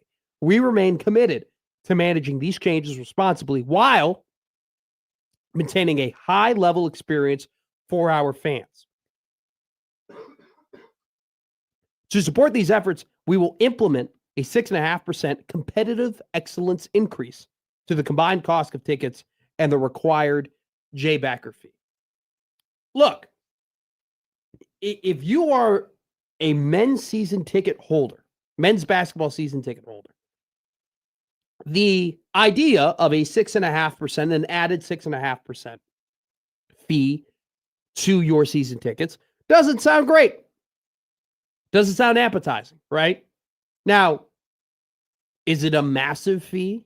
No, it's not. It's not going to break the bank necessarily from $19 to $80, per ticket. But still, it is a added cost, a cost that you didn't have before. And I can understand people, and I saw some tweets around the line of like, wow, they just lost to DePaul twice in a season, and now they're gonna up at 6.5%. But here's the thing, and Placat says, he says in the chat, I have not talked to a soul that has a problem with the ticket price increase at the Chai. Listen, these are just part of the tough decisions that you're going to have to make as a college athletic program, that you're going to have to try and balance the books, and you're going to try and have to get money into the pocket of the athletic department because you're paying for an expense, a large expense that you didn't have to pay for before. And to me, I don't really have a problem with Creighton doing that, and I don't have a problem with Nebraska doing reseeding for volleyball or Nebraska reseeding for football, just as long as you communicate it properly, just as long as you roll it out properly, just as long as you explain to people, hey, this is why we're doing it. This is why we need to do it, and we're going to try and do it in a way that doesn't affect you as much as we possibly can, and we're going to try and do right by you. But you got to understand, we're in a different era. And in a different era, you got to do different things. And you have to evolve. Okay? So I'm sure it was a tough decision for Creighton Athletics to say, hey, we're going to have to put some of the cost on the athletes, through our season ticket holders in men's basketball. I'm sure it wasn't an easy thing to do, and I'm sure that wasn't an easy number to get to, but you got to do what you got to do. And I think that from my perspective, I think they rolled it out in a way where you're like, okay, cool. I understand. Hey, I get what you're saying, but not saying. And yeah. $19 to $80. You know what? It is what it is. Not going to break the bank. If it is a problem to some people, then those people can choose to no longer renew their season tickets. Creighton has built a product up to the point enough where I'm sure that there'd be somebody willing to buy those season tickets if that person gave it up. Okay. And that's Creighton's credit for building a standard and building a program and building a team like they have in the past. Let's talk about Nebraska. I have no problem with them reseating a Memorial Stadium. I have no problem with them reseating at volleyball. I think Troy Dannon has made plenty of tough decisions and has done a pretty damn good job at rolling out, hey, this is why. This is why we're doing it. And we got to do what's best for Nebraska. He's been pretty sturdy in saying, I'm going to do what's best for Nebraska. I don't agree with this decision that comes with the potential of Nebraska baseball hosting playoffs. This is if Nebraska baseball were to host, if postseason play comes to Lincoln, tickets will be sold through a tiered on sale prioritized using Husker Athletic Run membership levels as of March 18, 2026. Meaning that season ticket locations are not reserved or held for postseason for season ticket holders in the regular season. So if you are a regular season ticket holder, you are not going to be able to given first priority to go ahead and get your season tickets for the postseason. Josh, I couldn't find anything for college, but I'll say this. I looked at the Cardinals website. I looked at the Pirates website. I looked at the Rays website. I looked at the Phillies website. I looked at the Cubs website. Okay. Well, you made a mistake. You don't need to look at the Phillies website. There will be no information about the postseason on that. I looked at those 5 websites. Pro sports teams, right? We talked about how pro sports teams are more cutthroat than athletic departments when it comes to treating their fans. Those 5 pro sports teams, they give their priority to their postseason. Like, that's a standard. If you are a season ticket holder, it is standard that you go ahead and you get first pick or first priority for your season tickets, for your postseason tickets. If anything, having regular season tickets, part of the reward for making that investment is, hey, when playoffs come around, you don't have to worry about whether or not you can go to a game, right? For the Phillies in particular, when the Phillies made the playoffs the last couple of years, the season ticket holders got first priority. The non-season ticket holders had to go through a lottery. Non-season ticket holders is what he just said. Non-season ticket holders had to go through a lottery. Okay? So now the Nebraska Athletic Department is choosing to basically prioritize those who donate a lot. Hey, rich people. To the team. Hey, 1%. Who give them the money they need to be competitive in that athletic department, as opposed to prioritizing the people who through thick and through thin have bought these season tickets year in and year out. I cannot agree. I understand that you got to treat your people well. I understand that you have to know who butters your bread in this day and age of college athletics. I get it. But there are some things that I think that you keep in line and that you understand they're pretty standard. And saying, hey, regular season ticket holders, you don't get any priority when it comes to getting your playoff tickets. When you go, hey, loyal fans who have been with us game in and game out, we don't care that you've been here. We care how much money you donate. We care how much you put in our pockets. We care about how much, you help us get out. We don't care that you've been here sitting in your damn seats at Haymarket Park watching this team trying to accomplish this lofty goal of hosting a regional playoff. You don't get priority. These people do. I don't agree with it. And I unless, and I think Sipple said it best, unless he could give us another reason, I don't know how you could look at it and fully agree with it as well. And what if, hypothetical scenario here, what if some dirty, rotten Jaysker who attended the University of Nebraska but doesn't have Nebraska baseball season tickets wants to buy postseason tickets to Haymarket Park because the Creighton Blue Jays are playing in the Lincoln Regional, but decides I'm going to write a big check and I'm going to wear Well, my blue to the game. This is as of March 18th. Damn. So It still could happen.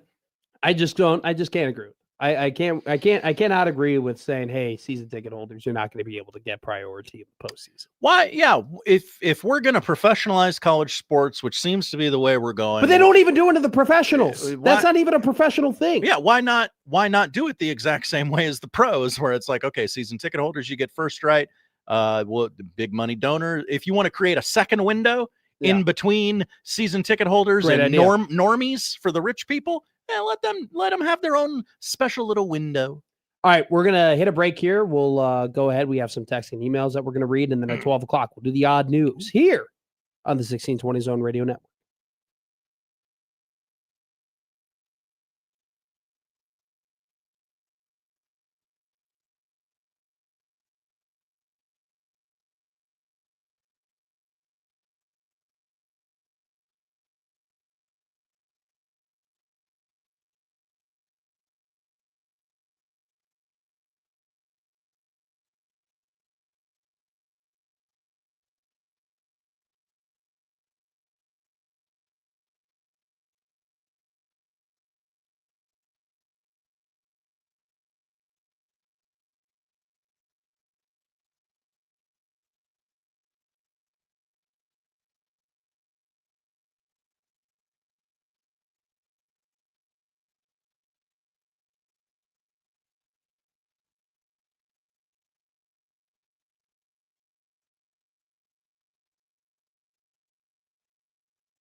Now back to Middays with Matt on 1620 The Soul.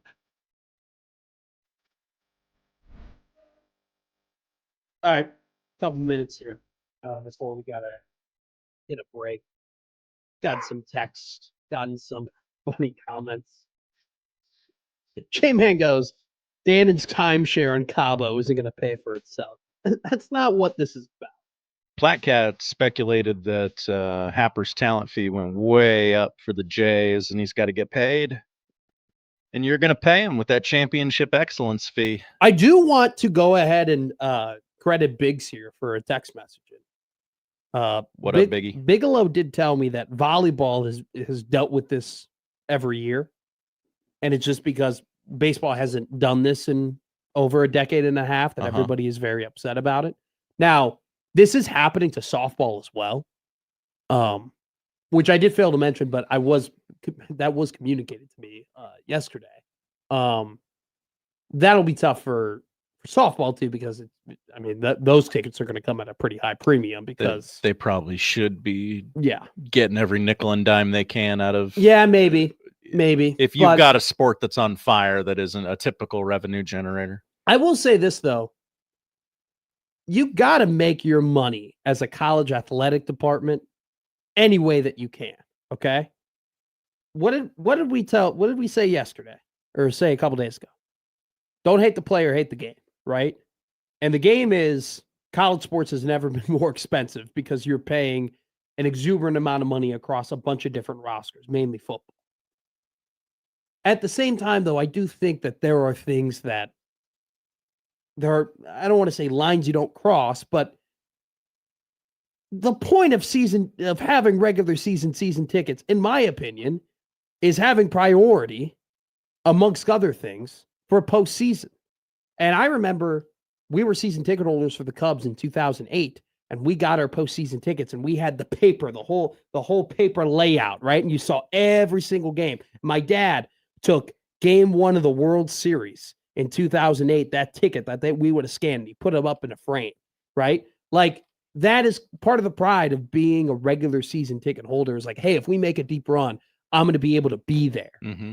And the fact that we're like, nope, if you haven't donated enough to the athletic fund over the last couple of years, good luck trying to get a ticket. That's a tough pill to swallow.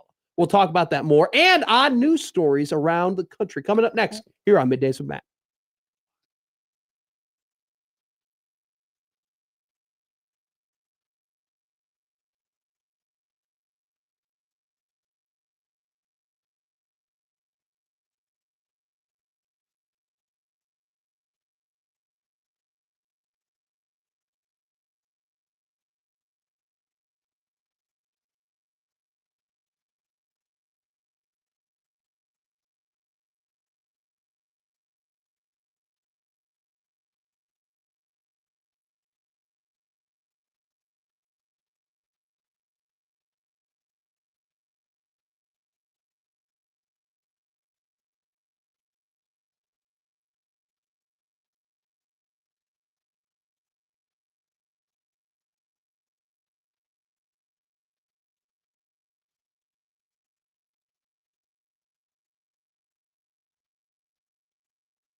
Stibbs is a psycho. And now we've reached the point in the show where Josh Odson reads the peculiar, the bizarre, the comical, the odd news with Odd Son. Odd news, Odd Son. See what we did there? The odd news with Oddson. All right, Josh. We're a little bit off time slot, but that was because I wanted to give you a proper amount of time here. What a guy. To do the odd news. So let's begin. Do we have a Florida story? We do. Okay. You want to start there or do you want to end there? Let's start. Okay. I apologize. I had not you're good. properly copied and pasted the links. Okay. I've strayed away from the hard copy as I've gotten older. We go to Florida. Teenagers. This gentleman is 20, so I'm going to count it. Okay. We will say appliance store, and we will go he's naked at some point. Okay. Good guess. Okay. Not close, Damn but very typical Florida story. A Taco Bell employee. See, I could have gotten You could have. This was up for the taking. Allegedly fired a gun. You could have got that too if you really. God. Yep. Mhm. I think that was a guess I had a couple of weeks ago. Yeah, you did. I actually thought you might Get this one? Yeah. A Taco Bell employee allegedly fired a gun at 3 customers in Florida. Oh my God. They had ordered too many cheesy gordita crunches? No, the suspect, 20 years young, charged with 3 counts of aggravated assault with a firearm after the alleged incident began when 2 customers entered the restaurant and went to the counter to request a cup for water. Once one of the customers was given the cup, she filled it at the soda fountain. According to the probable affidavit obtained by People magazine, who we're reading this from. This allegedly provoked a verbal altercation between the suspect and the 2 customers. As the verbal argument continued, a 3rd customer walked into the restaurant. The argument escalated, and the suspect yelled at the customers, "Do something, do something, do something," according to witnesses' cell phone footage. Another employee came over to the suspect and removed him from the customers. As the employee urged the customers to leave, the sound of the slide of a firearm being racked is clearly audible. The suspect then allegedly swung his arm and struck one of the victims, and a single gunshot was fired. All because they filled up a water cup at the soda fountain. So, obviously, I don't condone firing a weapon at people. Don't be that. You do not. Don't be that guy. Okay. To water cup. That's so 2014 of you. You know? That's so 8th grade of you. In this economy, that's what? No. Well, to be fair, look, I will say this. We talk about like, oh my God, a Chipotle bowl used to be like $6.50 and now it's like, $11 for steak. I had a Big Mac like 10 or 11 days ago, week and a half ago, and I didn't even get the meal and it was still like $7. Like it still was ridiculous. We don't talk about the inflation of drinks. It's almost like going to Chipotle and getting a regular soda is like $3. That's crazy to me. That's insane. It costs them a nickel, and it's ridiculous. Yeah. So maybe in this economy, you're right, but at the same time, don't be the water. Just drink water. You should drink water anyway. You should drink water. We don't drink enough water as it is. Mm-hmm. You don't know one person who drinks enough water other than your significant other. Maybe Connor. You think Connor drinks enough water? That's all that guy drinks, man. Kenneth goes, Matt McBig Mac. Guys, we're gonna have to be better, okay? You can't put Mick in front of everything and think it's a good Mick name. Watch me. All right? And they're not nicknames, they're Mick names. Mick names. That's pretty good. It's not a good Mick name. Mick Dingaling, okay, is the most 1990s crap I've ever heard. That's not a good one. You got to get creative. We got to be better.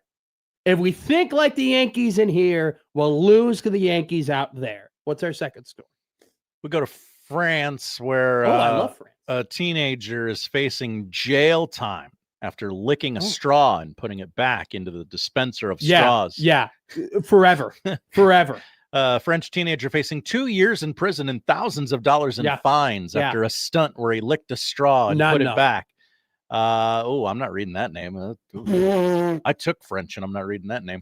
Has been charged with mischief and public nuisance after uploading a video of the prank on March 12th, captioned, "City is not safe."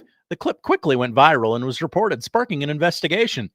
The vending machine company, which is known for providing freshly squeezed orange juice, saw the video and said it had replaced the hundreds of straws in that machine as a precaution.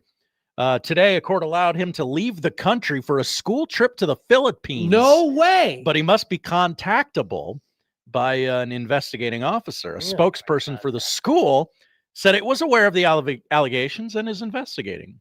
In the meantime, his parents have flown to Singapore ahead of his court case on May 22nd. Oh, I wonder what's going to happen. Similar he ain't getting out of there. Wow. Similar food-related hygiene stunts have gone viral in the past, including one instance where a young girl licked a tub of ice cream and put it back. You remember that summer where everybody was licking ice cream and putting it back? I don't eat ice cream. Mess with your tum-tum? Precisely. Okay. I'm not like Joey where by the way, Joey doesn't like ice cream because it's too cold. Yeah, I've heard this. What?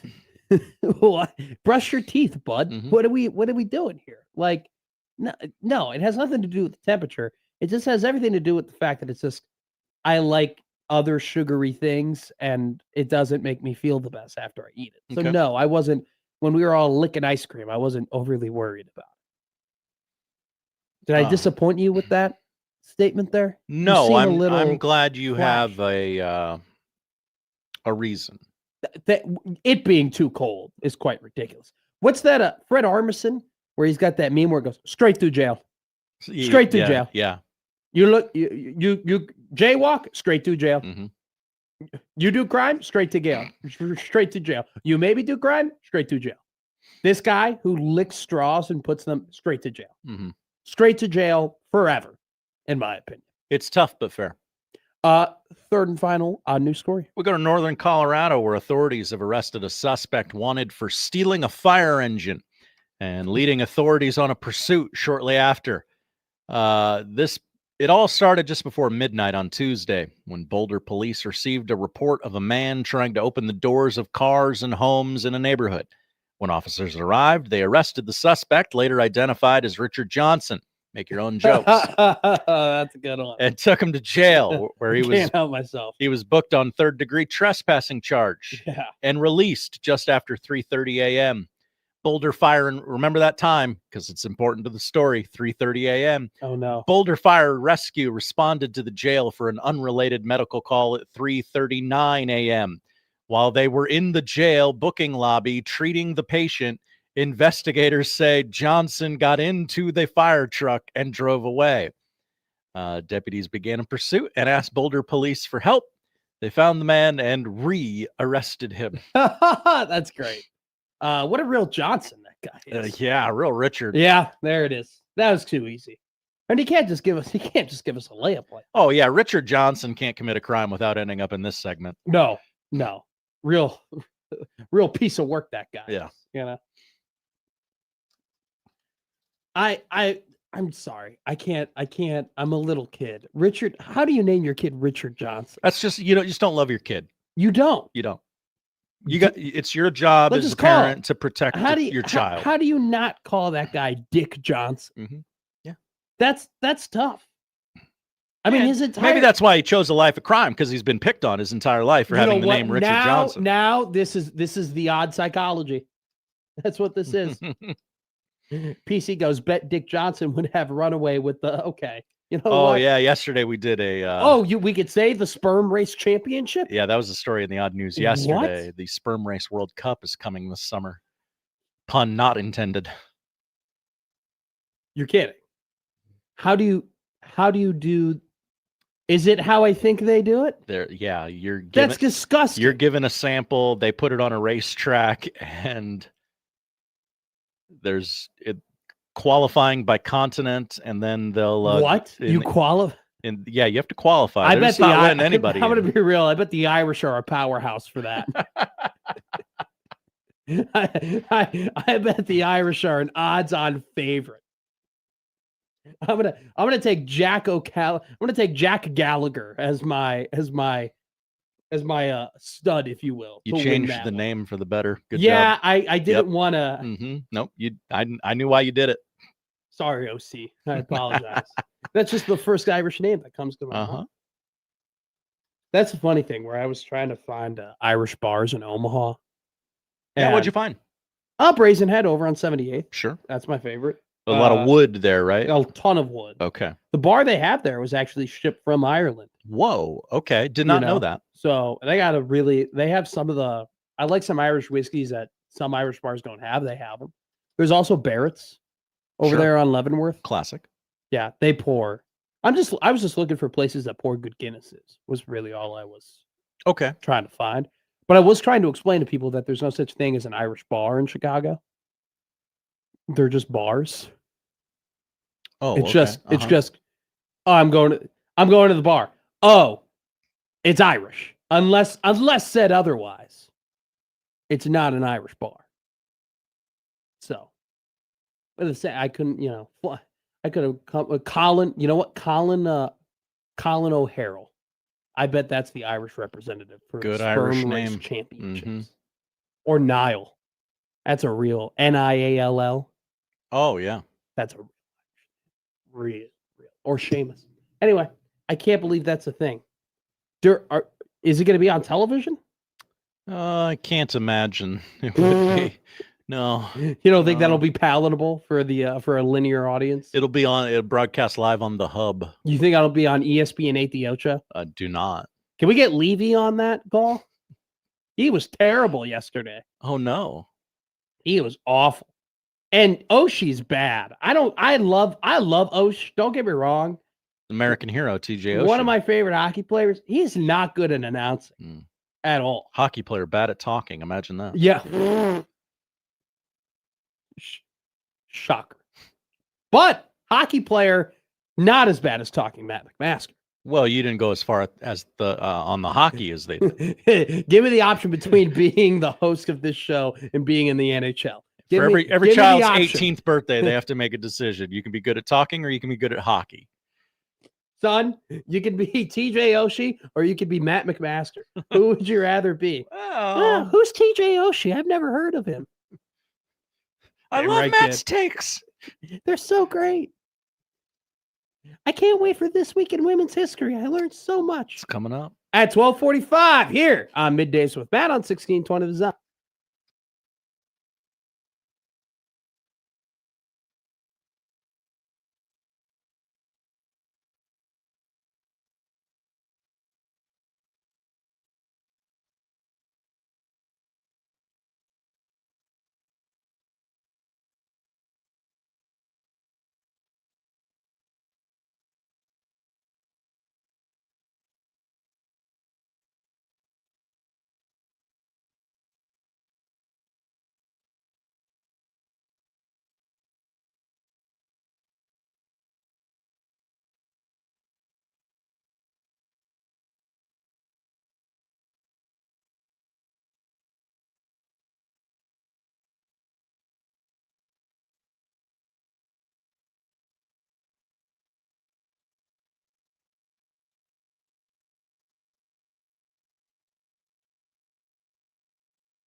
Now, back to Middays with Matt on 1620 The Zone. All right, I'm not doing that thing where I keep doing the Derby sim over and over and over and over and over and over and over and over again. But you're doing some Derby sims during the breaks? I can't help myself. That's fine. It's We just like love what we love, right? it's just like I'm seeing what the Kentucky Derby would be like in my mind Sure. anytime I want it. Feel good about my exacta. I got to add another horse now that full effort is gone. Do you like Incredible? How do you feel about that name? It's a good, strong horse name. That's a strong horse. Emerging Market, I would bet on. Do you know who rides Emerging Market? I do not. Flavian Pratt. That's your guy, right? No. Or that's no, our no. enemy. That's our enemy. Yeah, No. Sorry. I knew the name. Our guy is Irad Ortiz Jr. Of course. I mean, how can you forget, Josh? Huh. Now he's riding Renegade. He's got the inside track. He's number one on the poll. So Is that the horse that Jay-Z and Eminem went in on? Renegade? Yeah. I don't know. I have no clue. It's a song. It's a Pletcher horse. It's a song that they were both a part of. Oh, I thought you meant that they actually invested in on this horse. I can't didn't know if imagine it was a I can't story. imagine they would. Yeah. Eminem and Jay-Z always on the opposite sides of the beef, right? Because Eminem was a 50-cent guy, Makes sense. right? Or I'm throwing this by you. Do you not? I think you and I are probably the worst people to talk about 90s, mid-2000s rap. Am I? Probably. Yeah. Okay. Cool. We'll actually just talk about things we don't have a major expertise in. So that's probably the best way we should go. Here. Stick to horses. No. Stick to Nebraska basketball. Gonna bring in a 6'10", 245-pound sophomore from South Dakota State, a new priority target for the Huskers, according to Robin Washut, a late target for the Huskers. Damon Wilkinson was an honorable All-Summit League member last season. Started 19 of 32 games for the Jackrabbits. 13.9 points, 6.4 rebounds, nearly a block a game, shot 59% from the field, has a smooth stroke from the free throw line, 72% from the charity stripe. Would be an interesting addition considering the fact that he would have multiple years of eligibility for Nebraska. I think at this point with this roster for Nebraska basketball, you can carve out the starting lineup: Linhart, Frager, Sanford, Orm, Kapke. You can then point to Asijan and Jacobson coming off of the bench. And then from there, I think you have a very interesting mix of guys who could take the next step and be pretty key contributors, or if you weren't to get a whole lot from them, it wouldn't be that big of a deal because your lineup is kind of set the way that it is, which I think is a very advantageous position for Nebraska basketball to be in. It's a little bit like house money, right? I think based on what we saw from Asijan and assuming that he comes back at 100% from where he was before he got hurt, I think it's a really good role for him to kind of keep the three-point shooting near level coming off the bench. I think Kale is a great piece coming off the bench, and I think Kale's just a great piece to have on the roster and just on the floor at all times. I would not be surprised that if we get to closing situations next season for Nebraska basketball, last couple minutes of the game, if Kale is a staple of those lineups, because he's just the connective type of player that he is. And then I think you have some really interesting pieces. I think Leo Curtis, I don't want to call him the key for this team next season. I think that would be pushing it a bit. But because the key is Sanford and Frager playing the best that they can play, and then Linhart connecting those guys on the offensive end. But I think Leo Curtis is an incredibly interesting piece because if he can, I remember watching his tape coming into Nebraska, and I thought, wow, he's got a lot of really good movements, and he's super smooth. He's got a soft touch. He's comfortable. He's a smart player. He can hit some mid-range shots. He obviously has the size. He's just, you want him to be stronger and you want him to be faster. Well, if Leo can take the jump to being stronger and faster, we're not just talking about a guy who could be a high impact player for Nebraska off the bench. We're talking about a guy who has the potential to be a high impact player just in the Big Ten in general. That's the type of potential that this guy has. And so I think that is a very big storyline that I'm watching heading into this offseason, heading into next season. What are the jumps that Leo Curtis potentially takes heading into next year? But I'll say this with Wilkinson going ahead and visiting Nebraska and potentially joining the roster. I think that you saw last year's team, and the teams that they had trouble with were the ones that could provide elite size at the 4 and 5 position. Your Purdue's with Clough and Trey Kaufman-Red. They ended up beating Michigan State, but it wasn't very easy for them to get past Cooper and Kohler. They beat Illinois at one point, but that second game, Illinois really used that size of Mirkovic, the two Ivasiches, and just really the entirety of their roster. I think that, and granted, if they have Frager and Mask in the game, they beat Michigan and Ann Arbor. But in that game specifically, I think the size of that team of Michigan just wore them down at the very end and just exhausted them. And I think I credit Fred a lot for analyzing, hey, we went to the Sweet 16 and hey, we have a hell of a roster that I'm really, really proud of and that he built really well. But I think he understands, and you look at across college sports, man, it's like, or college basketball rather. I mean, big men are getting paid at the wazoo for a reason.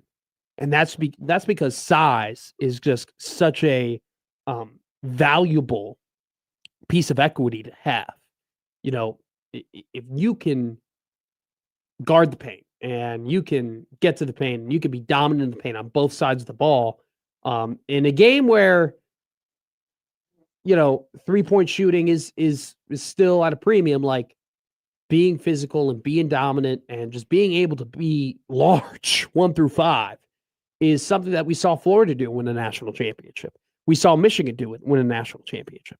We saw Illinois do it and make it to the Final Four. Auburn win 2 years ago when they made that deep run. It was because they had a ridiculous amount of size 1 through 10.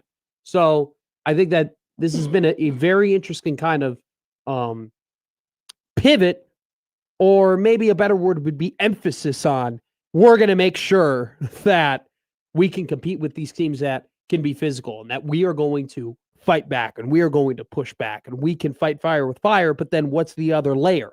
What's the other element you can bring outside of matching size? We're now going to have good finesse. We're going to have good shooting. We're going to have good ball handling. We're going to have big men who can pass. And that's when I think, like, that's kind of how I view basketball roster construction. Does your roster make sense? And then what's the added element? And when I mean, does your roster make sense is, okay, do you have shooting? Yeah, we do. Do you have size? Yes, we do. Do you have a point guard that can facilitate that on the floor? Yeah. All right. Do you have a buy-in on defense? Yes, you do. Okay, great. Your team makes sense. Do you have guys off the bench who know a role and fill their role? Great. All right. Your team makes sense. What's the added element now?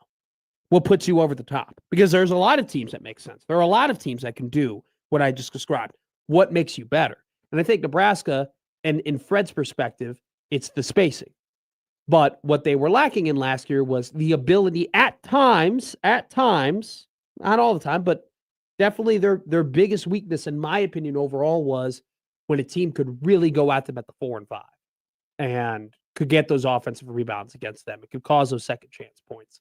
And it seems like with Kapke, who's 6'10", and Orm, who's 6'9", and Wilkinson, who, if they can get him, he's 6'10". You add the emphasis on keeping Leo Curtis, he's 7 foot tall. And then look, Frager's 6'6", 6'5", 6'6".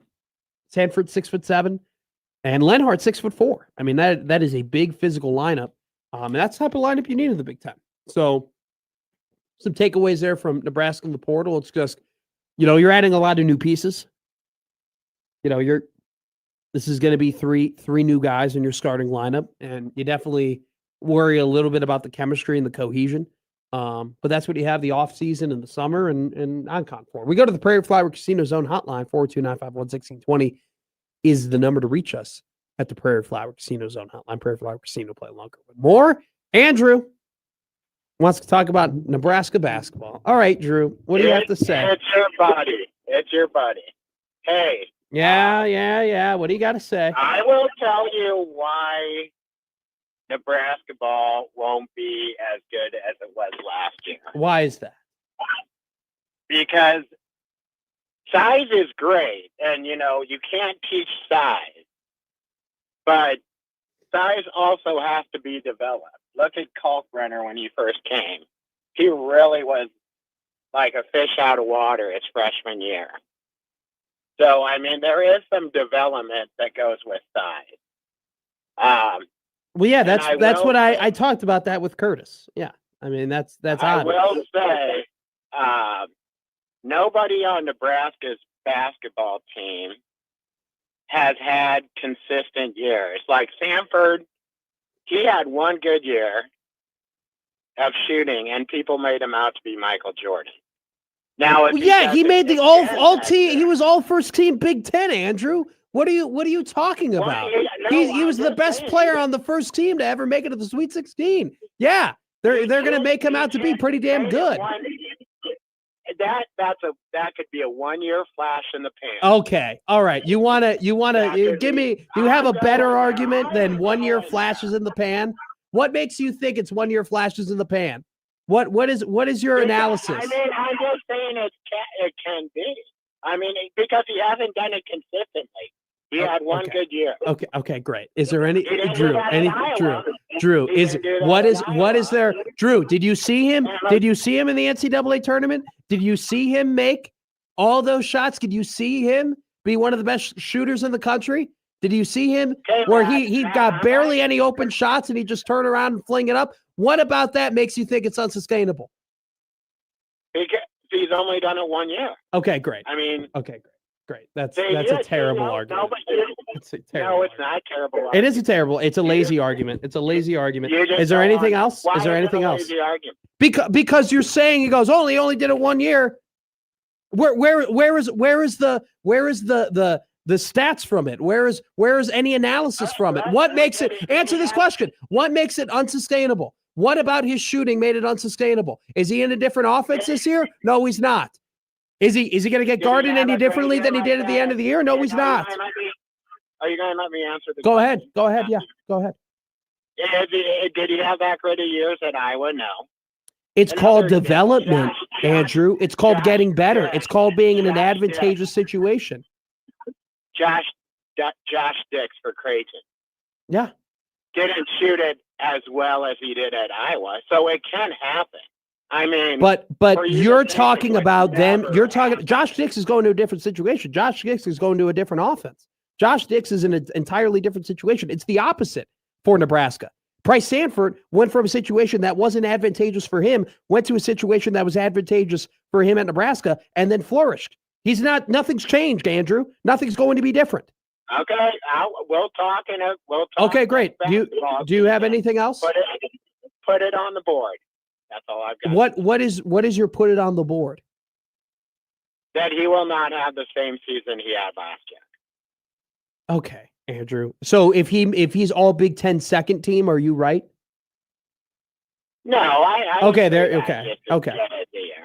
That's fair. That's fair. I just don't, and I don't think he'll sneak up on people.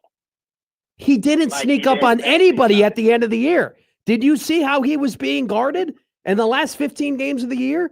Did you see how he did not sneak up on anybody in the NCAA tournament? Well, I would have rather you talked about them losing 3 starters. I was here for you to talk about them not having chemistry. I was here for Andrew bringing up, maybe the defense won't be as good. I was here for Andrew saying, you know what, they don't have the same playmaker at the 4 as McMaster. I was here for maybe saying, hey, Sam Hoiberg was a way bigger part of the team than you're saying, Matt. He just can't be replaced. I'm here for all those arguments. All right. I'm not here, though, for Bryce Sandford. Is it going to be as good next year? What did Bryce Sandford do at any point last year that made you think he couldn't do it this year?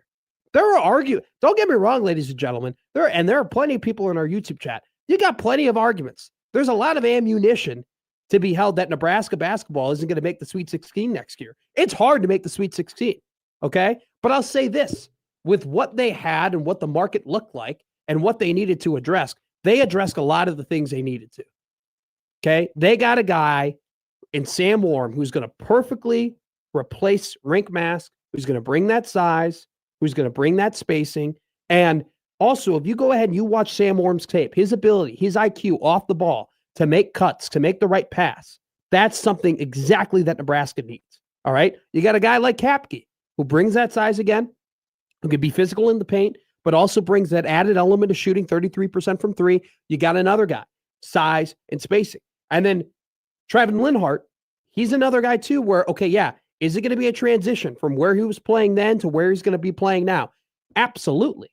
Absolutely it's going to be. But he brings the same hands and physicality on defense with bigger size than Sam Hoiberg did, brings another element of three-point shooting, and can get his own bucket. And so is it going to take a lot? And is there going to be plenty of developments, especially from the defensive side and the chemistry side, for this team to get back to the same level as it was last year? Yeah. I mean, they were a top 10 team last year. They finished the final AP poll top 12. It's a lot to get back to that point. But I think that if you look at what they needed to address what they needed to go ahead and address in the transfer portal, they went ahead and they did it. You guys are really thinking about Price Sanford this much on April 30th? I wasn't. I was just simply bringing up they're adding more size and was going to move to an NFL segment until Andrew, out of all the argument, Drew, I love you. Call back whenever. But out of all the arguments you could have brought us, Price not being as good is the last on my list. I get having one passion and digging deep into it, but man, I have other interests. I'm a well-rounded individual, apparently. One of our interests is learning about women through the decades. That's an interest. We delve into that on This Week in Women's History, coming up next here on Middays with Matt.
Now back to Middays with Matt on 1620 The Zone.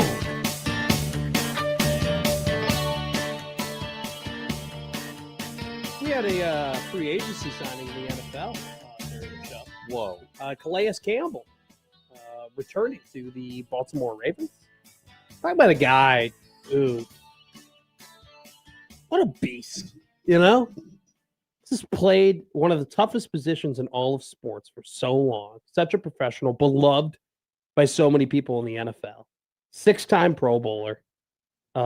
Going back to Baltimore, he was a guy that there were teams who needed a defensive tackle need after the draft, and he was a guy popping up on a lot of lists. He goes to Baltimore. I'm going to have 3 teams coming up at 1 o'clock that I think are going under the radar for the NFL season, because we're now officially in the time where it's like we're not really adding too many more players to these rosters, but Ravens not on on the list. I'll tell you why. I don't think they're really going under the radar. I think that people are kind of anticipating it's going to be a pretty good year for them, but a very good late addition ad for the Vegas Raiders. Or sorry, for the Baltimore Ravens. I might have just spoiled one of the teams. Oh, no! Oh, no! Do the Men in Black mind eraser on all of you. Bzz.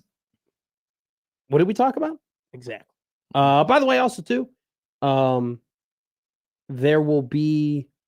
oh, no, I read this wrong. I thought John Shire just got extended.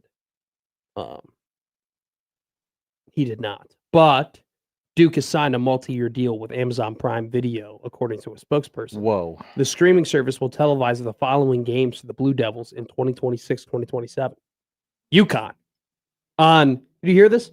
Blackout Wednesday, we're having a basketball game. No, I was unfamiliar. Okay, here's the thing. The Wednesday before Thanksgiving, we were talking about sacred things on this show today. Trading Sidney Crosby. Okay. Right? Okay. Let me get there. Okay. Sacred things that we talked about in the show today. Trading Sidney Crosby. Allowing regular season ticket holders to get first dibs at postseason tickets. The third sacred thing we'll talk about is Blackout Wednesday is a day where nothing is happening. Nothing is going on. Okay? It's the day before Thanksgiving. And it's a day where, because nothing is going on and there are no big sports to watch, what do? We go and we get hammered with our friends and family. If that's kind of your style, which it is mine, and it's great. Or you have your Friendsgiving and you enjoy the company of one another. As a big college basketball fan, I'm not happy UConn and Duke are playing on this day. And on a streaming service of all things. Because I'm not going to find it at a bar. They're not going to have UConn Duke on at my local bar that I'll be. They're not going to have it on Pat McGowan's. Some of those streaming games, they can't get them in the bars. I went to a bar here locally in the metro that should have had the NBA playoffs on, and they did not because it was on a streaming service. All on streaming. They're also on the streaming service. It'll be Michigan, the game against Michigan December 21st, and Gonzaga. So Duke's games against UConn, good games against UConn, Michigan, and Gonzaga will all be on a streaming service. One day, there will be a Super Bowl on a streaming service, and people are going to lose their minds. Or we'll be far enough to where it's like, we saw this coming, it doesn't matter. It'll be even worse, though, if we have a Super Bowl overseas. That's where I draw the line. Pesky Blues does ask a good question here. How does Duke have the exclusive rights to sell their... Great question. Those games. I don't know. Generally, this all falls on the conference in which they play, yes? These are all non-con games, though, right? UConn, Michigan, Gonzaga, all non-con games. Somebody's got to have the... So they might have exclusive rights to sell the non-con games. That's my guess. That would be my guess. I do not know the answer. All right. Someone who does have the answer to things is Josh Hodson. That's right. This week in women's history, these are women who have made a substantial impact in pop culture over the years. Perhaps have a little more pizzazz when you introduce it. Perhaps Matt is not familiar with these more names than likely that are they're becoming less commonplace than when we started this bit, but it's still fun to reminisce. Are we scraping the bottom of the barrel? Absolutely not. Okay. Okay. All right. Here we go. Because I don't know enough. You don't. I don't know enough. You don't. That's okay. We want to coach you up. Yeah. All right. First. Stephanie Seymour. Okay. I know the last name. Are they related at all? To Philip Seymour? No. Okay. That would be Philip Seymour Hoffman. Yes. Well, I don't know. I mean, I don't know where the last names come from. Yeah. Oh, okay. I don't know where names come from. Neither do I. I'll be honest. She's a middle child. Okay, I did not know that. Yeah. So thank you for sharing something with me. Oh, she was on the Sports Illustrated swimsuit magazine. Okay. Sure. That was probably something she appeared in. Oh, she also posed for Playboy. What a shocker, did she Josh really? Johnson. I actually didn't know that. Wow. Her claim to fame is being a Victoria's Secret model. Oh, so okay. You weren't hiding anything there. Short bridge. What did she? Cross there. Did she marry anybody? Was she a part of Peter Brandt? She married the assistant general manager of the Oakland A's. That can't possibly be true. No, it's not. American industrialist and art collector. So she was just very models used to be famous people. Really? Yeah. I never really lived in that area. I know. Do you know who the most famous model is of my time? The Hadid girls. Oh, Gigi? Yeah. I was gonna say Kendall Jenner. Okay, sure, absolutely. Now, Heidi Klum. Model. Celebrity crush growing up. Oh, okay. My mom loved Project Runway. And so as a little boy, I would watch Project Runway. Whoa, Matt. Yeah. Peter Brandt was the breeder of the 1995 Kentucky Derby winner Thunder Gulch. Really? God, I knew I liked that guy. I mean, no wonder he was able to marry Stephanie Seymour. If you are good at raising horses, you have game. That's what I've come to believe, because he's not a good-looking guy. He's not, but he's very wealthy. See, that'll do it. Yeah. If I've learned anything in my young years, you're not ugly, you're just poor. That's right. Name number 2. Okay. Summer Sanders. Summer Sanders. That's a made-up name. It feels very stage name, does it not? Yeah, Yes. it feels like it's part of that industry, if you know. Oh, it is not. It is Okay. not. I assure you that. She is an Olympic athlete, That's Olympic right. champion. Olympic swimmer. Wow. Good for her. In the butterfly and the individual, It's a tough one. Was she a very big deal in 1992? Like on the scale of Katie Ledecky and Michael Phelps, where was she? Was not that. She then parlayed that into hosting an acting career. More of a hosting like kids sports shows. Like she did some NBA inside stuff like that. And then most people listening to this probably know Summer Sanders as the host of the Nickelodeon game show Figure It Out. I never figured that out. The premise of Figure It Out was they had a kid on who had a talent or held a world record, and they had to ask questions. The panel had to figure out why that person was worthy of standing on the stage. Did you ever watch Steve Harvey's talent show? Steve Harvey had a talent show. No, he'd bring on all of these like super talented young kids and have them do, like he'd bring them out there like they were a circus act, and he'd have them do their like fun little thing or whatever. And he'd kind of talk bleep about them a little bit, and then they would talk back to him, and it'd be really funny. Like, oh my God, the kid's talking back. That's so great. And that's why society is failing, because we've allowed kids to talk back to their elders. We've allowed kids to think that they can get away with speaking back. You don't speak back to your parent. Matt McOldsoul. You don't know. You don't speak back to your parent. You don't speak back to somebody who's your elder. You know how incredibly rude that is? You pay respect to those people. I actually like this take from you. You are a guest in Steve Harvey's house, and you're giving him lip. Are you kidding me? You go back to Mr. Harvey right now, and you apologize to him for how you acted, or I'll put soap in your mouth, and you'll really know what it feels like to be a victim. All right. All right. Sure. Was I just reenacting something that happened in my early life? You're damn right. Seems like it came from a very real place, a place of knowledge. Place of experience. Yeah. Name number 3. There you go. Mia Sarah. Okay. I have never met in my life a woman named Mia who wasn't gorgeous. Okay. Yeah. I have never I think we'll continue that streak here today. Let's like think about that. I've never met one Mia and I've met. You met a lot of Mias? 4, luckily. Okay? What was Mia Hamm like in real life? Shout out me. I'm not going to dox her. One of my very good friends. Whoa! Yeah, no. I don't want to do that. Mia, who? Hamm? Yeah, Mia Hamm.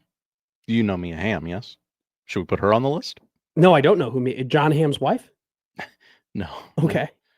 Mia Hamm is a very famous soccer player. Oh, sorry. That's my apologies. Which Mia is this? Mia Sarah is who we're talking about right Okay. here. I am going to add Mia Hamm to the list. See, I don't know how I feel about 2 first names as a full name. That's a fair take. Like John Ryan is the first guy I could think of. Not a fan of that. If I was like Matt Jackson. Nick Jackson. So oh wow, you come from a generation that thinks Jackson is a first name. Wow. Well, yeah, I grew up with it. Was not a first name when I was a kid. Really? Yeah. Mia Sarah. Okay. Mia Sarah. She looks familiar. Is she in anything now? Now I don't know about now. You might have seen her in the hit Chicago movie Ferris Bueller's Day Off. Yeah. She played Sloane Peterson. How about it? This is a Brooke Shields moment. My goodness. Okay. Let's go. She was also in Time Cop. A lot of people don't remember her from Time Cop. Talking about a woman who's aged gracefully. What? Wait, she's with that hot doctor from Grey's Anatomy. What's that guy's name? He was all the women love him. Lots of doctors on that show fit that bill. But he was the dude, like the main dude. He was in Enchanted. He was the main I forget his name. Patrick Dempsey? Patrick Dempsey. Yeah. She was in a movie with Patrick Dempsey. Okay. There's a picture of them, gazing into each other's eyes. It's probably the best looking picture I've ever seen. Mia Sarah went on to marry the son of Sean Connery. Really? They got divorced after 6 years of wedded bliss. She's currently married to the son of Jim Henson, the puppeteer. Brian Henson. Okay, good for her. She only marries Nepo babies. Yep, very true. Very, very true. Patrick Dempsey, what a good looking guy. Oh, yeah, absolutely. He should be on This Week in Women's History. He should. If that guy doesn't have a lineup better than Derek Jeter, I don't know what we're doing. Is he wasting his talents? Seriously, there is no way that he does not have a lineup that rivals that of DJ. He's been married to the same woman since 1999. God, he's a good guy too. You can't. It's unfair. You can't keep getting away with this. Makeup artist Jillian Fink. Schwartz goes, the irony of Matt saying that as he argues on the radio with everyone older than he is. I'm just saying. Sure. I guess I am a young man who does talk back to his elders. Yeah, respect your elders. Do as I say, not as I do. Yeah. While I scream at John Bishop for 25 minutes. It's coming up. You don't want to miss it. And you don't want to miss my under-the-radar NFL teams very early on in the offseason here on Middays with Matt on 1620 The Zone.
Now back to Middays with Matt on 1620 The Soul.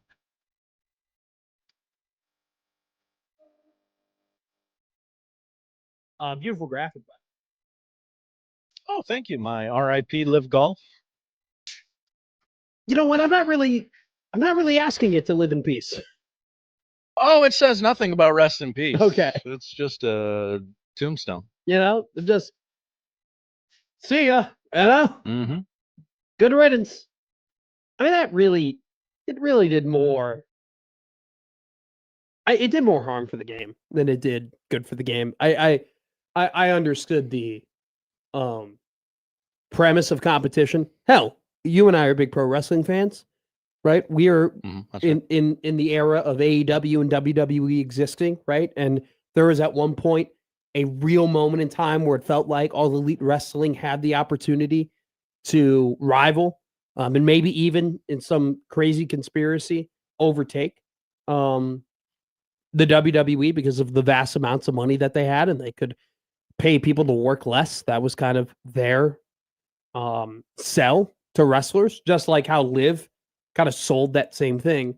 But I think immediately for Liv, as soon as you had guys on the PGA Tour say, no, we don't agree with where this money is coming from, and we don't agree with the politics that are involved here. As soon as that started to happen, and then the fact that they didn't put on a good product, you know, what they were putting on wasn't what people wanted. What people clearly did not want team golf. They did not want, you know, dances and DJs and loud music, and that wasn't what golf fans were looking for. And they obviously did not have an elite way to distribute the product at all. Could you tell me what channel Liv was typically on? I couldn't. You know, Liv was typically, if I ever saw Liv on, it was like, oh, the bar forgot to change the channel from the last game it was on. You know, that's kind of how I saw Liv golf. So it's just one of those things where, yeah, they had a lot of money and they had, you know, the ability to buy the names, but they didn't have the public support. They didn't have a good enough product, and they did not have the distribution. And then especially after too, like, you know, all their guys would go to these majors and play against PGA, the guys on the PGA, and they would lose and they would play terribly. So pesky, it was on the CW. It's on the CW. It's crazy. What even is that? So that's where I go for my Dawson's Creek reruns. It was. I'm not at the age yet where I watch reruns of anything that I loved growing up. You don't even watch TV shows. Well, you know, when they start airing the Big Bang Theory reruns in 15 years, maybe I'll harken back. Oh, those are on.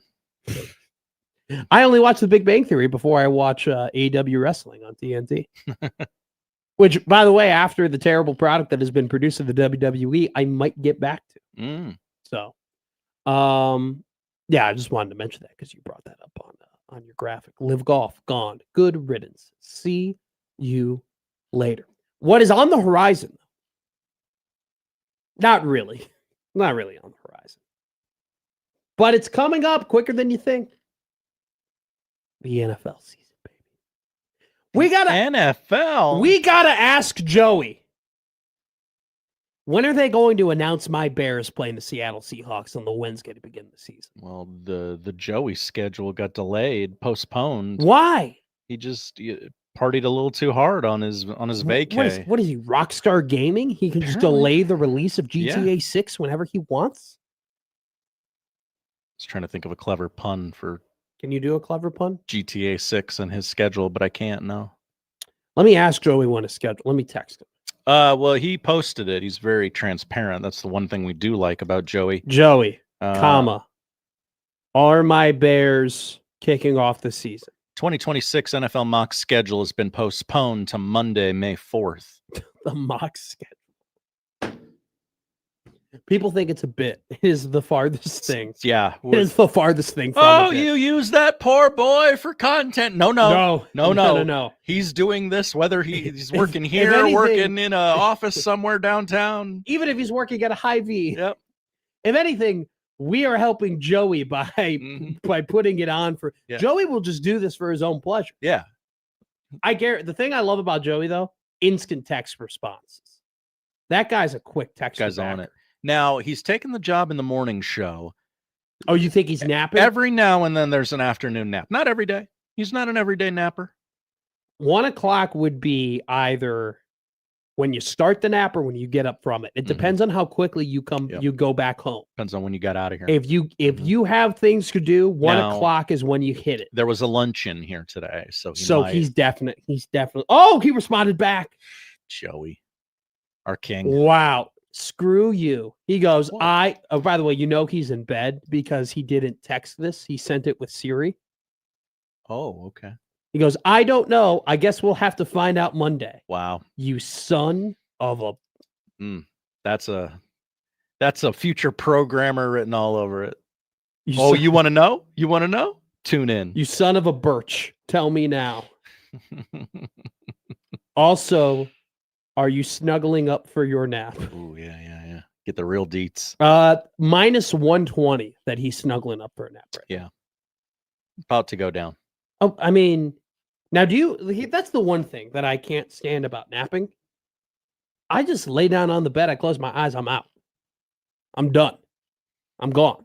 As opposed to when I go to bed, like when I actually am angling to have 6 to 8 hours of sleep, I have to have like a full routine, and then I'll close my eyes, and then maybe I'll be tired enough to go to bed. But when I want to nap, whenever I want, I just nap whenever I want. We'll get the responses from Joey as we pivot towards talking about the NFL here. I have 3 teams because we're at the point now where the rosters, for the most part, are filled out. There are a couple. Jawan Jennings still has to sign somewhere. Who will quarterback the Steelers? Who's get great point. Where's Bosa going to go? Stephon Diggs, like, is he going to be able to even play? Now we might have a Brendan Sorsby situation where he could be getting into the league. I'll ask if it matters if Stephon Diggs is going to play or not. Is he productive? Yeah, he was productive. Okay. My apologies. And he was in the Diggs Super Bowl. estate. He was in the Super Bowl. Well, I mean, lots of people are in. I know, but he was a contributing member. Okay. Is he still number 1 wide receiver, Stephon Diggs? No. Is he still good enough to help a team win a lot of games? Absolutely. Good. He's just has done some questionable stuff in his life. We don't have to get into it. Okay, good. But if he's allowed to play, he had 1,000 receiving yards last season. I didn't even know that. Clearly, I didn't.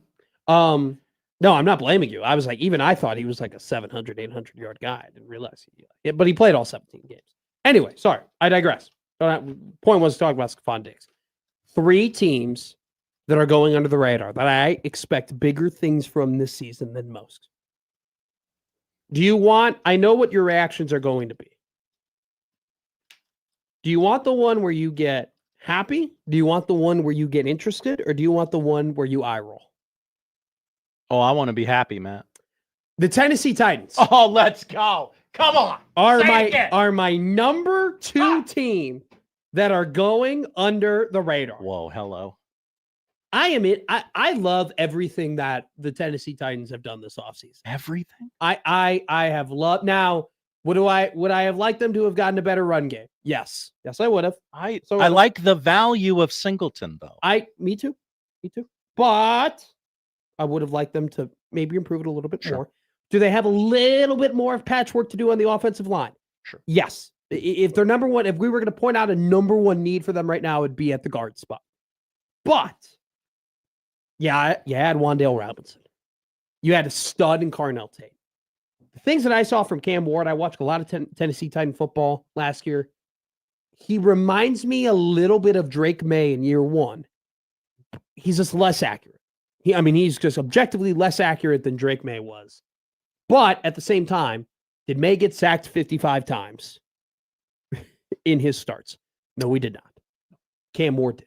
I think that if Cam Ward is given enough time in the pocket, he'll naturally get more accurate. He now has weapons around him with Tate and Wan'Dale. He now has an offensive coordinator who got Daniel Jones paid and Brian Dable. Brian Dable, think about that. It's pretty hard to do. Is not a good head coach. Let's call a spade a spade. But Brian Dable is a hell of an offensive coordinator. And what he did in Buffalo and the things that he was able to accomplish in New York on that offense from time to time, man, I really like the addition of putting that OC with that talented of a quarterback. I am buying all the Cam Ward stock you can possibly buy. Cam Ward is it, man. He's it. You can't buy it. You can't sell it. You can't trade it if you want to. I can't understand how you watch that guy play football and you see the flashes. Now, you see the flashes of like, all right, got to be better there. Got to be better on the deep ball. I believe Connor and I had the Cam Ward dumbass play of the week. He does some of the things where you go, all right, Captain, settle down now. But his great plays are like he's electric. You pair him with a good offensive coordinator. You get him some additional weapons. They patch up the offensive line a little bit. They still got some work to do. But then the defense, man, Robert Saleh is a really, really good defensive coordinator. Had some really good defenses in New York. What he was able to do last year with the San Francisco D, considering how injured they were, I thought was very impressive. Even before he got the Jets job and the defenses he had at San Francisco, and then what they were able to invest, getting Myers, adding a lot in the secondary as well. I mean, they invested an exuberant amount of money on that defense, and then they were able to get their edge rusher in Kendrick Falk at the end of the first round. I thought they had a good draft. Really liked what they did with Tate. Really like Ward. Really like pairing them up with Dable. I just think the coaching staff is so much better this year than it was last year. For sure. I just really like a lot of the things that they've done. And I think it's just easy to go, okay, hey, this is a team. They had the number 1 pick not too long ago. They had the number 4 pick this year. They're not going to be very good. They're going under the radar. I think that if everybody could stay in their lane, and Saleh's calling the plays on defense this year, which I think is going to be if I'm not mistaken, he didn't do that in New York. And you saw, I mean, it was crazy. You really saw how good Saleh was as a defensive coach when he left New York and how bad that defense became. The defense is going to be better. The quarterback is going to be better. The weapons around him are much better. Titans under the radar team I love. All right, do you want roll my eyes? The Chargers. Starts earlier and earlier every year. Well, I think Harbaugh could really make something of this Justin Herbert kid. I might Matt McFuture them. Whoa. Okay. Based on Mike McDaniel, their OC, Rashawn Slater and Joe Alt, top end offensive tackles, both back, both healthy, have a really good defense. Dayon Henley, tremendous off-ball linebacker. Derwin James holding down the secondary. They lost Adafe Owe. They replaced him with Hakeem Messidor. Still got Khalil Mack coming on the outside. They shored up the middle of the offensive line with Tyler Biadasz, who longtime veteran safety for both the Cowboys and the Commanders coming out of Wisconsin. Solid vet. And then they added Alec Ingold to shore up that run game. I think that Mike McDaniel is going to be perfectly aggressive, but also play into the style, like play with the timing and play with the pace that Jim Harbaugh wants his team to play with. I think he is a perfect addition. Let's not mistake it, guys. Like everybody talks about these offensive minds and, the Shanahans and the McDaniels and the O'Connells and the Ben Johnsons and the Matt and the Mike LaFleurs and the Liam Cohens and Dave Canales and all those guys and how good they are at defense or how good they are at calling offense. But a lot of what they do stems from the run game. And I think that the Los Angeles Chargers with Amarian Hampton, their stud running back that they drafted last year who didn't have the full season that you wanted. You hope he comes back healthy and they don't have a problem there. I think this team is going to be able to run the football. I think they're going to be able to be very creative in their passes. And they got Justin Herbert, he is an elite quarterback, guys. I'm sorry. He's an elite quarterback. His statistics are elite. He is the fifth guy amongst the top 4. And I think they've paired him up with a great OC. I think that hot girlfriend. Yes.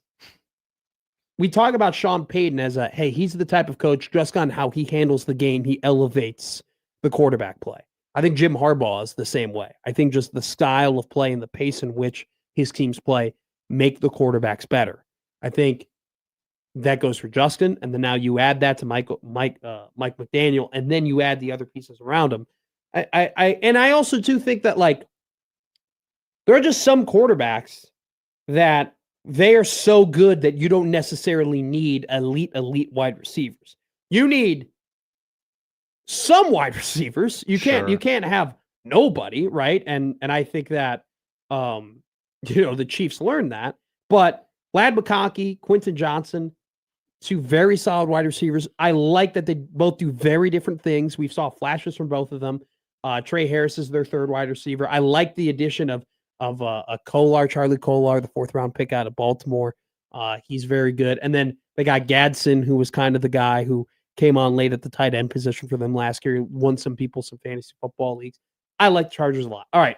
Can I give you a quick nugget on why I don't think Justin Herbert will succeed? Why? You know what he does in his free time? What is that? Chess. I think that makes me like him even more. Go ahead. I think, by the way, that's how he got Madison Beer. I think like Madison Beer is like a big chess head. No, but I know her because of like she became popular in the era of she's like a pop culture person for me. Does that haunt you? I don't know why she's famous. I'll be honest. I know the name. I know what she looks like. You know why she's famous. I do not know why she's famous. No, you know why she's famous. I? Okay, you talk about your team and I'll look up. You'll see why she's famous very quickly. The Las Vegas Raiders, my third team to look out for. They invested over $110 million on this defense at all 3 levels. Got Nakobe Dean. When Nakobe Dean is playing and when he's healthy and when he's starting, great player. They kept Max Crosby, which was funny. Everyone was like, you got to get rid of him. And then that whole deal went through and he came back and he go, hey, look at everything we did in the offseason. We really like what we did here. And then you add on top of that, I just kind of really like their draft. And I think that you can kind of point to their roster and just say unequivocally that they're better in so many more areas. They're better at the quarterback position than they were last year. They're better at the offensive line than they were last year. I think they'll be better overall on defense with the investments that they made. And then they're a team that has some pretty impressive weapons. Brock Bowers, obviously, but you can't forget about Michael Mayer, who in his own right was an elite tight end coming out of Notre Dame, who was a 2nd round pick. And we are in kind of the era of having this 13 personnel. I think that the Raiders are in a very good spot to do that with what they have at the tight end position. And then you add in having Ashton Jeanty. And I think that Jalen Naylor in this Clinton Kubiak offense, and Clinton Kubiak being the offensive coordinator from Seattle, now the head coach of Vegas, is going to thrive in this type of offense. I just really like overall what they have going from a quarterback perspective, a running back perspective. I think they're going to be able to do a lot of creative things on the offensive end with a super creative offensive coordinator, made the investments on the offensive line, and then made some legitimate investments across the defense. Like I mentioned, Dean, they also added Quay Walker. They also added Malcolm Kuntz. So like they got some really talented dudes. I've always been a Jeremy Chin guy. I've always liked Jeremy Chin. I think he's going to be really good in the safety position for them. So just overall, I look at this Raiders team, and am I saying that they're going to make the Super Bowl? No. I don't think they're going to be nearly the pushover that maybe people think or thought they would have been heading into this offseason. I just really like what Spytech did on a lot of moves. And I think they're going to try. I think they're going to try and play Kirk Cousins. I think they're going to fail. I think they're going to try and play Kirk. He's good enough still to where you can't trot Mendoza out there. Fernando, though, isn't raw. This is my thing. You do that for quarterbacks you think are raw. You do that for quarterbacks that you don't think their game isn't going to immediately translate. Fernando's not raw. And the knock on Fernando isn't that his game won't translate. The knock on Fernando is the ceiling really there? Can he be elite? Right. But the knock is not the floor.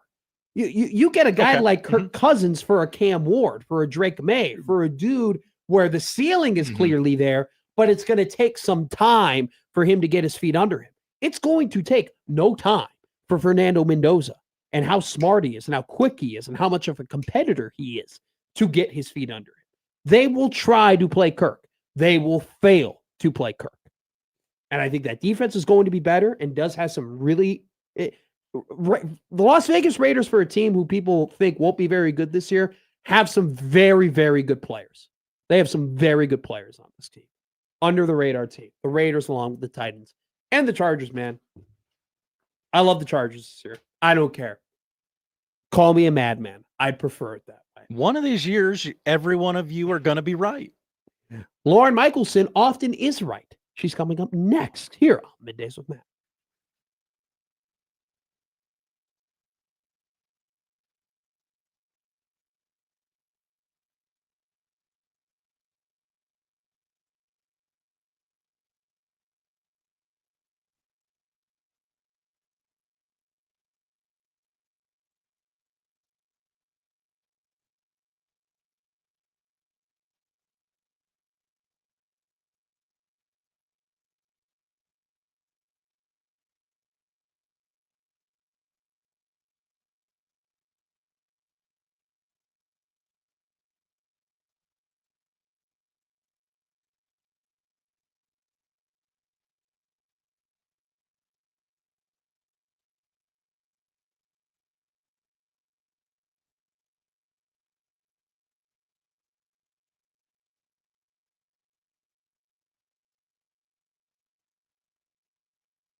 Now, back to Middays with Matt on 1620 The Zone. Hey, don't forget, this week's Zone Deal is for the Woodcliff Restaurant, voted Omaha's best outdoor patio. It's perfect for a romantic dinner for two or a family dinner. Enjoy all of Woodcliff's delicious food with a perfect view of Woodcliff Lake. Don't miss Thursday's weekly special burger or Friday's fish special. With this week's deal, get two $25 gift vouchers, a $50 value for just $25 starting at 9 a.m. Friday under the deals tabs at 1620thezone.com. Listen all week to Unsportsmanlike Conduct for a chance to win $50 of gift vouchers to the Woodcliff Restaurant. And we also want to remind you as well to enter online at the 1620thezone.com for a chance to win our Green for the Green 5K sweepstakes, powered by Benjamin Franklin Plumbing. You can improve your golf game, get better equipment, get a membership, or even repair the damages due to your miscalculated golf swings if you win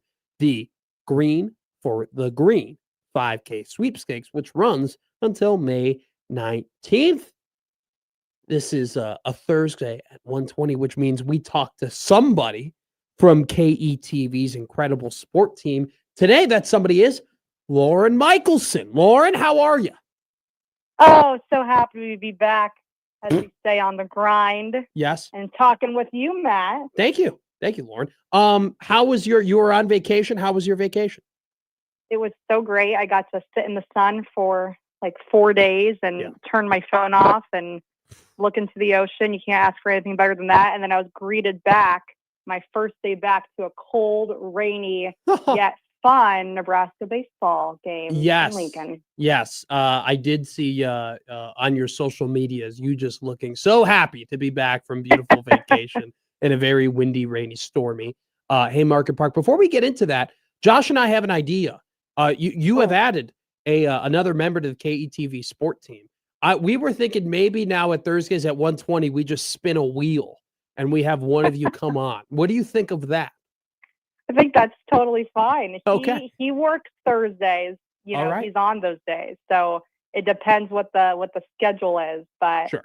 I think the more the merrier. Noah Sacco, welcome to the club. There you go. I was going to have you say his last name for me, just because Yes. I don't.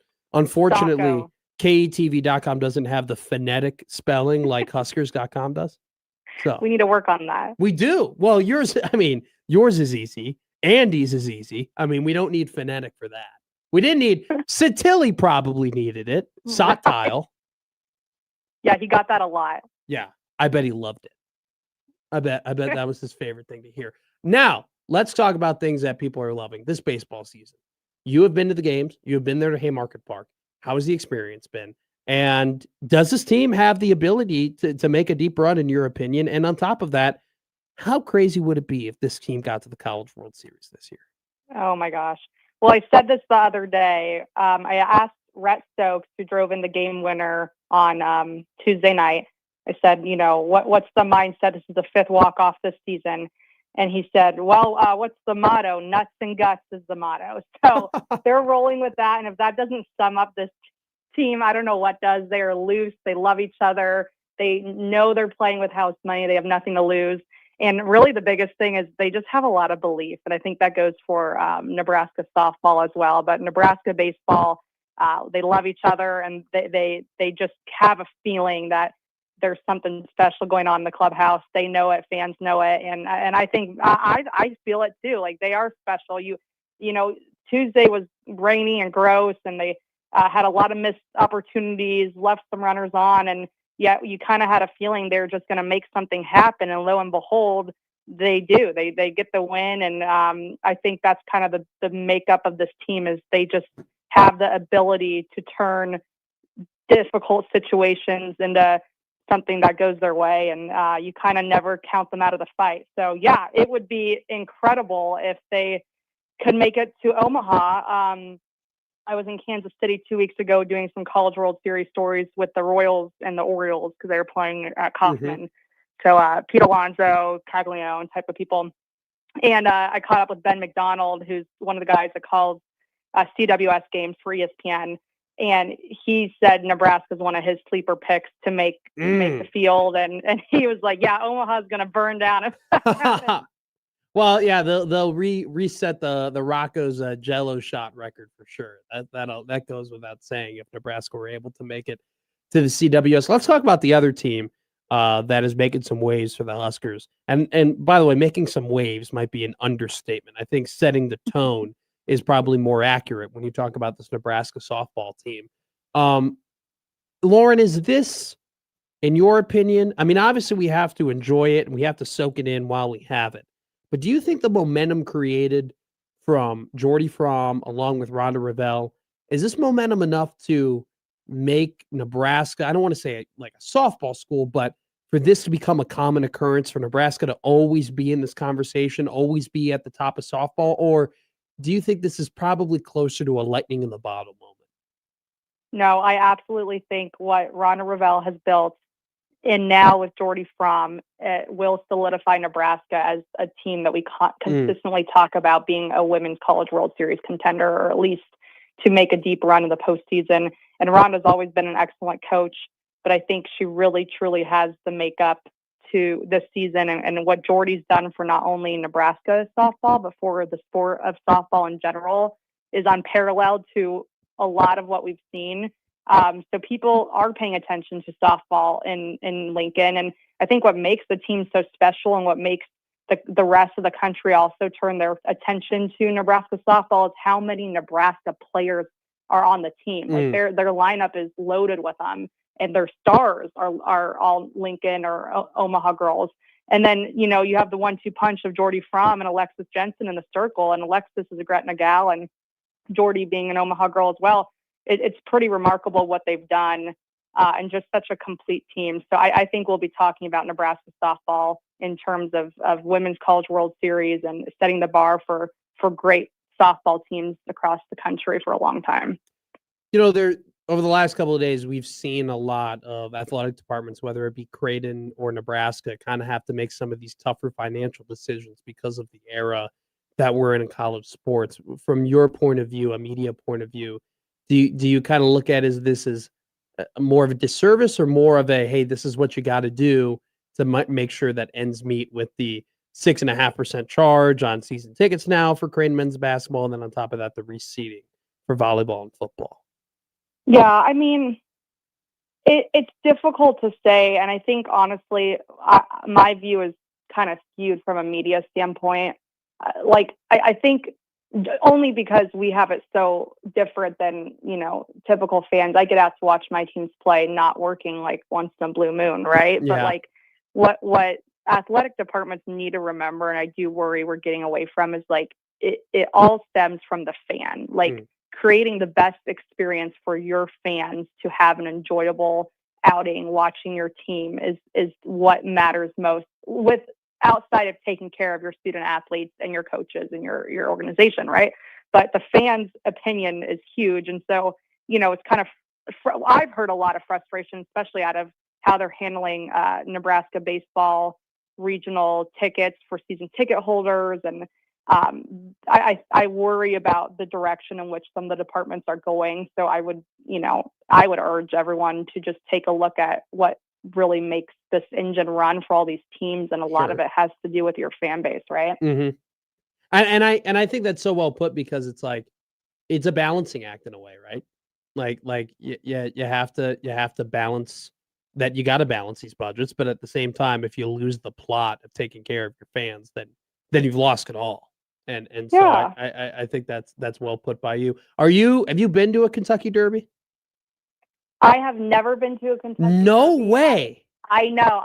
It's a bucket list item. I do have a big Kentucky Derby watch party Saturday. It's not quite the same, but okay. I'll have my cash ready to make some fun leisurely bets. Okay. Within the party people, but yeah, no, that would be great. Have you been? No, God no. I don't know how I would do there, because I'm probably not the best person to watch the Derby with when I'm not there. So I don't know if you actually get me in front of the horses, if that'll be the best environment for me. It's you know, the gimmicky part of it is what draws people, I think, like all the, you know, you dress up, yeah, the drinks and the food, but the casual people. Like, yeah. Yeah, but I'm trying to make keep- money, Lauren. Yeah, well, that's a big deal as well. For you, that's a bonus. That's the thing. that's the cherry on top for you.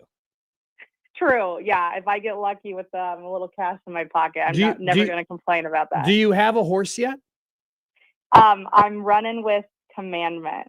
Oh wow, real aristocrat, are you? Oh yeah, I'm just gonna take the 6-1 favorite. Okay, okay, Lauren. I see. I thought you'd be a litmus test person. I thought you'd be a tempo person. No, okay, that's fine. I'll make my judgments. You don't care. It's That's totally fine. fine. That's fine. We'll talk after Saturday. We will. When you have money in your pocket from betting the 6-1, and I have nothing after betting the 15-1. Lauren, thank you so much. We'll talk to you soon. Thanks, you guys. Talk to you later. Lauren Michaels, KTV. I didn't seem too happy with her pick. Not to win. You're going to bet the 6-1 to win in a 20-horse race in this Derby? There's no dominant horse in this race, okay? Sovereignty and Journalism last year would be mega favorites in this race. And the mega favorite in this race isn't in this race because he broke his ankle, which is Paladin. We'd all be betting Paladin if he was in this. He's not. This is a 20-horse race. 34% of the time, the favorite has won the Kentucky Derby. This is not one of them. There's 4 favorites. Renegade is 5-1. Commandment 6-1. You're gonna have the Puma will be 7-1 come post time, and Further Ado is 6-1. There's no favorite. There's tiers. The 5-1 would be the favorite. Renegade is on the inside pull. Come on, It's the best odds. No, but that's what they mean by favorite. But that's not a true favorite. That's not a dominant favorite. No, it's not a dominant favorite. You can be minus 101 and you're the favorite. No. You're going to put the 6 and the 18 in your exactas. Because based on their running style, if you watch them run before, which I've watched Commandment run before and Further Ado run before, Commandment's going to be there. He's got 2 buyer speed marks of 100 plus. He's going to be in there at the last stretch. Further Ado on the 18 spot is going to be able to swing wide and stay on the top. If the pace is honest and we swing wide towards the stretch, Further Ado is going to be there. Commandment's too good of a horse not to be there. The 1 could get hung up on the rail on the inside. So you bet the 6 and the 18 and the exactas, and then you pile up with your long shots. I know and respect why you did not take Connor up on his offer to pick the Derby.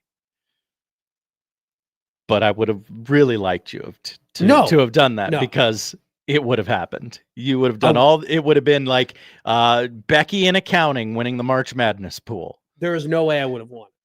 There's no way. Exactly. And it would have been incredibly embarrassing. I know and I respect why you didn't. I didn't take the bait. No. Matt McMaster 8 months ago. You're growing before our very eyes. Would have taken that. I would have been licking my lips being like, oh, I got this idiot. Now I know better. I'm just telling you, put the 6 and the 18 in your exactas. Don't bet them to win. Potente and Incredible are my 2 long shots right now that I really like. This Chief Wallaby cat, everybody likes him. I was going to bet full effort, but glue. Unfortunate. All righty. Coming up next, what are we watching? And who's our dog of the day? Our ghost dog is back. Our guy, our man behind the what do I call him? Our man in the shadows is back. Our man in the shadows. Our ghost dog has given us a pick. We will use that pick on Dog of the Day. Coming up next on the 1620 Zone Radio Network.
Watson, what are we watching tonight?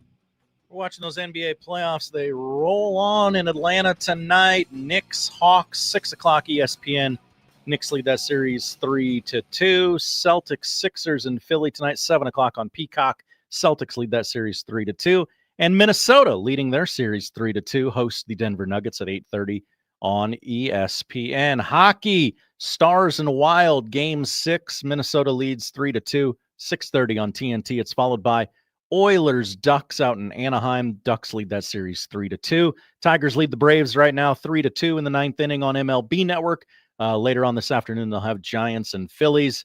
Let's see. UFL, St. Louis Battlehawks take on whatever team is in Louisville. Kev Googler on the call. That's right. 7 o'clock on FS1. Will he say the word cork? I highly doubt it.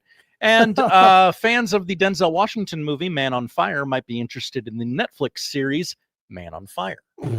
Are they the same premise? Yeah. Oh, look at that. But like, this one's a TV show, though. Different actors, right? Yeah. Okay.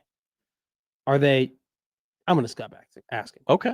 All right, folks, let's talk right now. I'm going to kill your bookmaker. I'm going to rip his throat out. I will blow this man out. I will step on his throat until the man chokes. Let me tell you how. Dog. Winners. Dog. Winners. Dog. Winners. Dog. Winners. Dog. Winners. I'm on a roll. Dude, you got to love dogs, right? All right. First off, by the way, 5 Game 6s tonight across the NBA and the NHL. 4 of them will go to Game 7. I actually agree with this take. 4. And we are going to bet one of them to do that. Our ghost dog has chimed in. He has whispered into our ears. Where my dogs at? Matt, Josh, our dog of the day, Stars plus 110. I don't know what book our ghost dog thinks we bet on, but it's plus 102 everywhere else. Still, it's a dog. That's a good book our ghost dog goes to. We should probably use it. That's our dog of the day. Stars plus 102 to force it to Game 7 against the Wild. The one series not going to 7, obviously Josh's Boston Celtics. Obviously coming up next, the great show on Sportsmanlike Conduct, the program, and the crossover. Coming up next here on the 1620 The Zone Radio Network.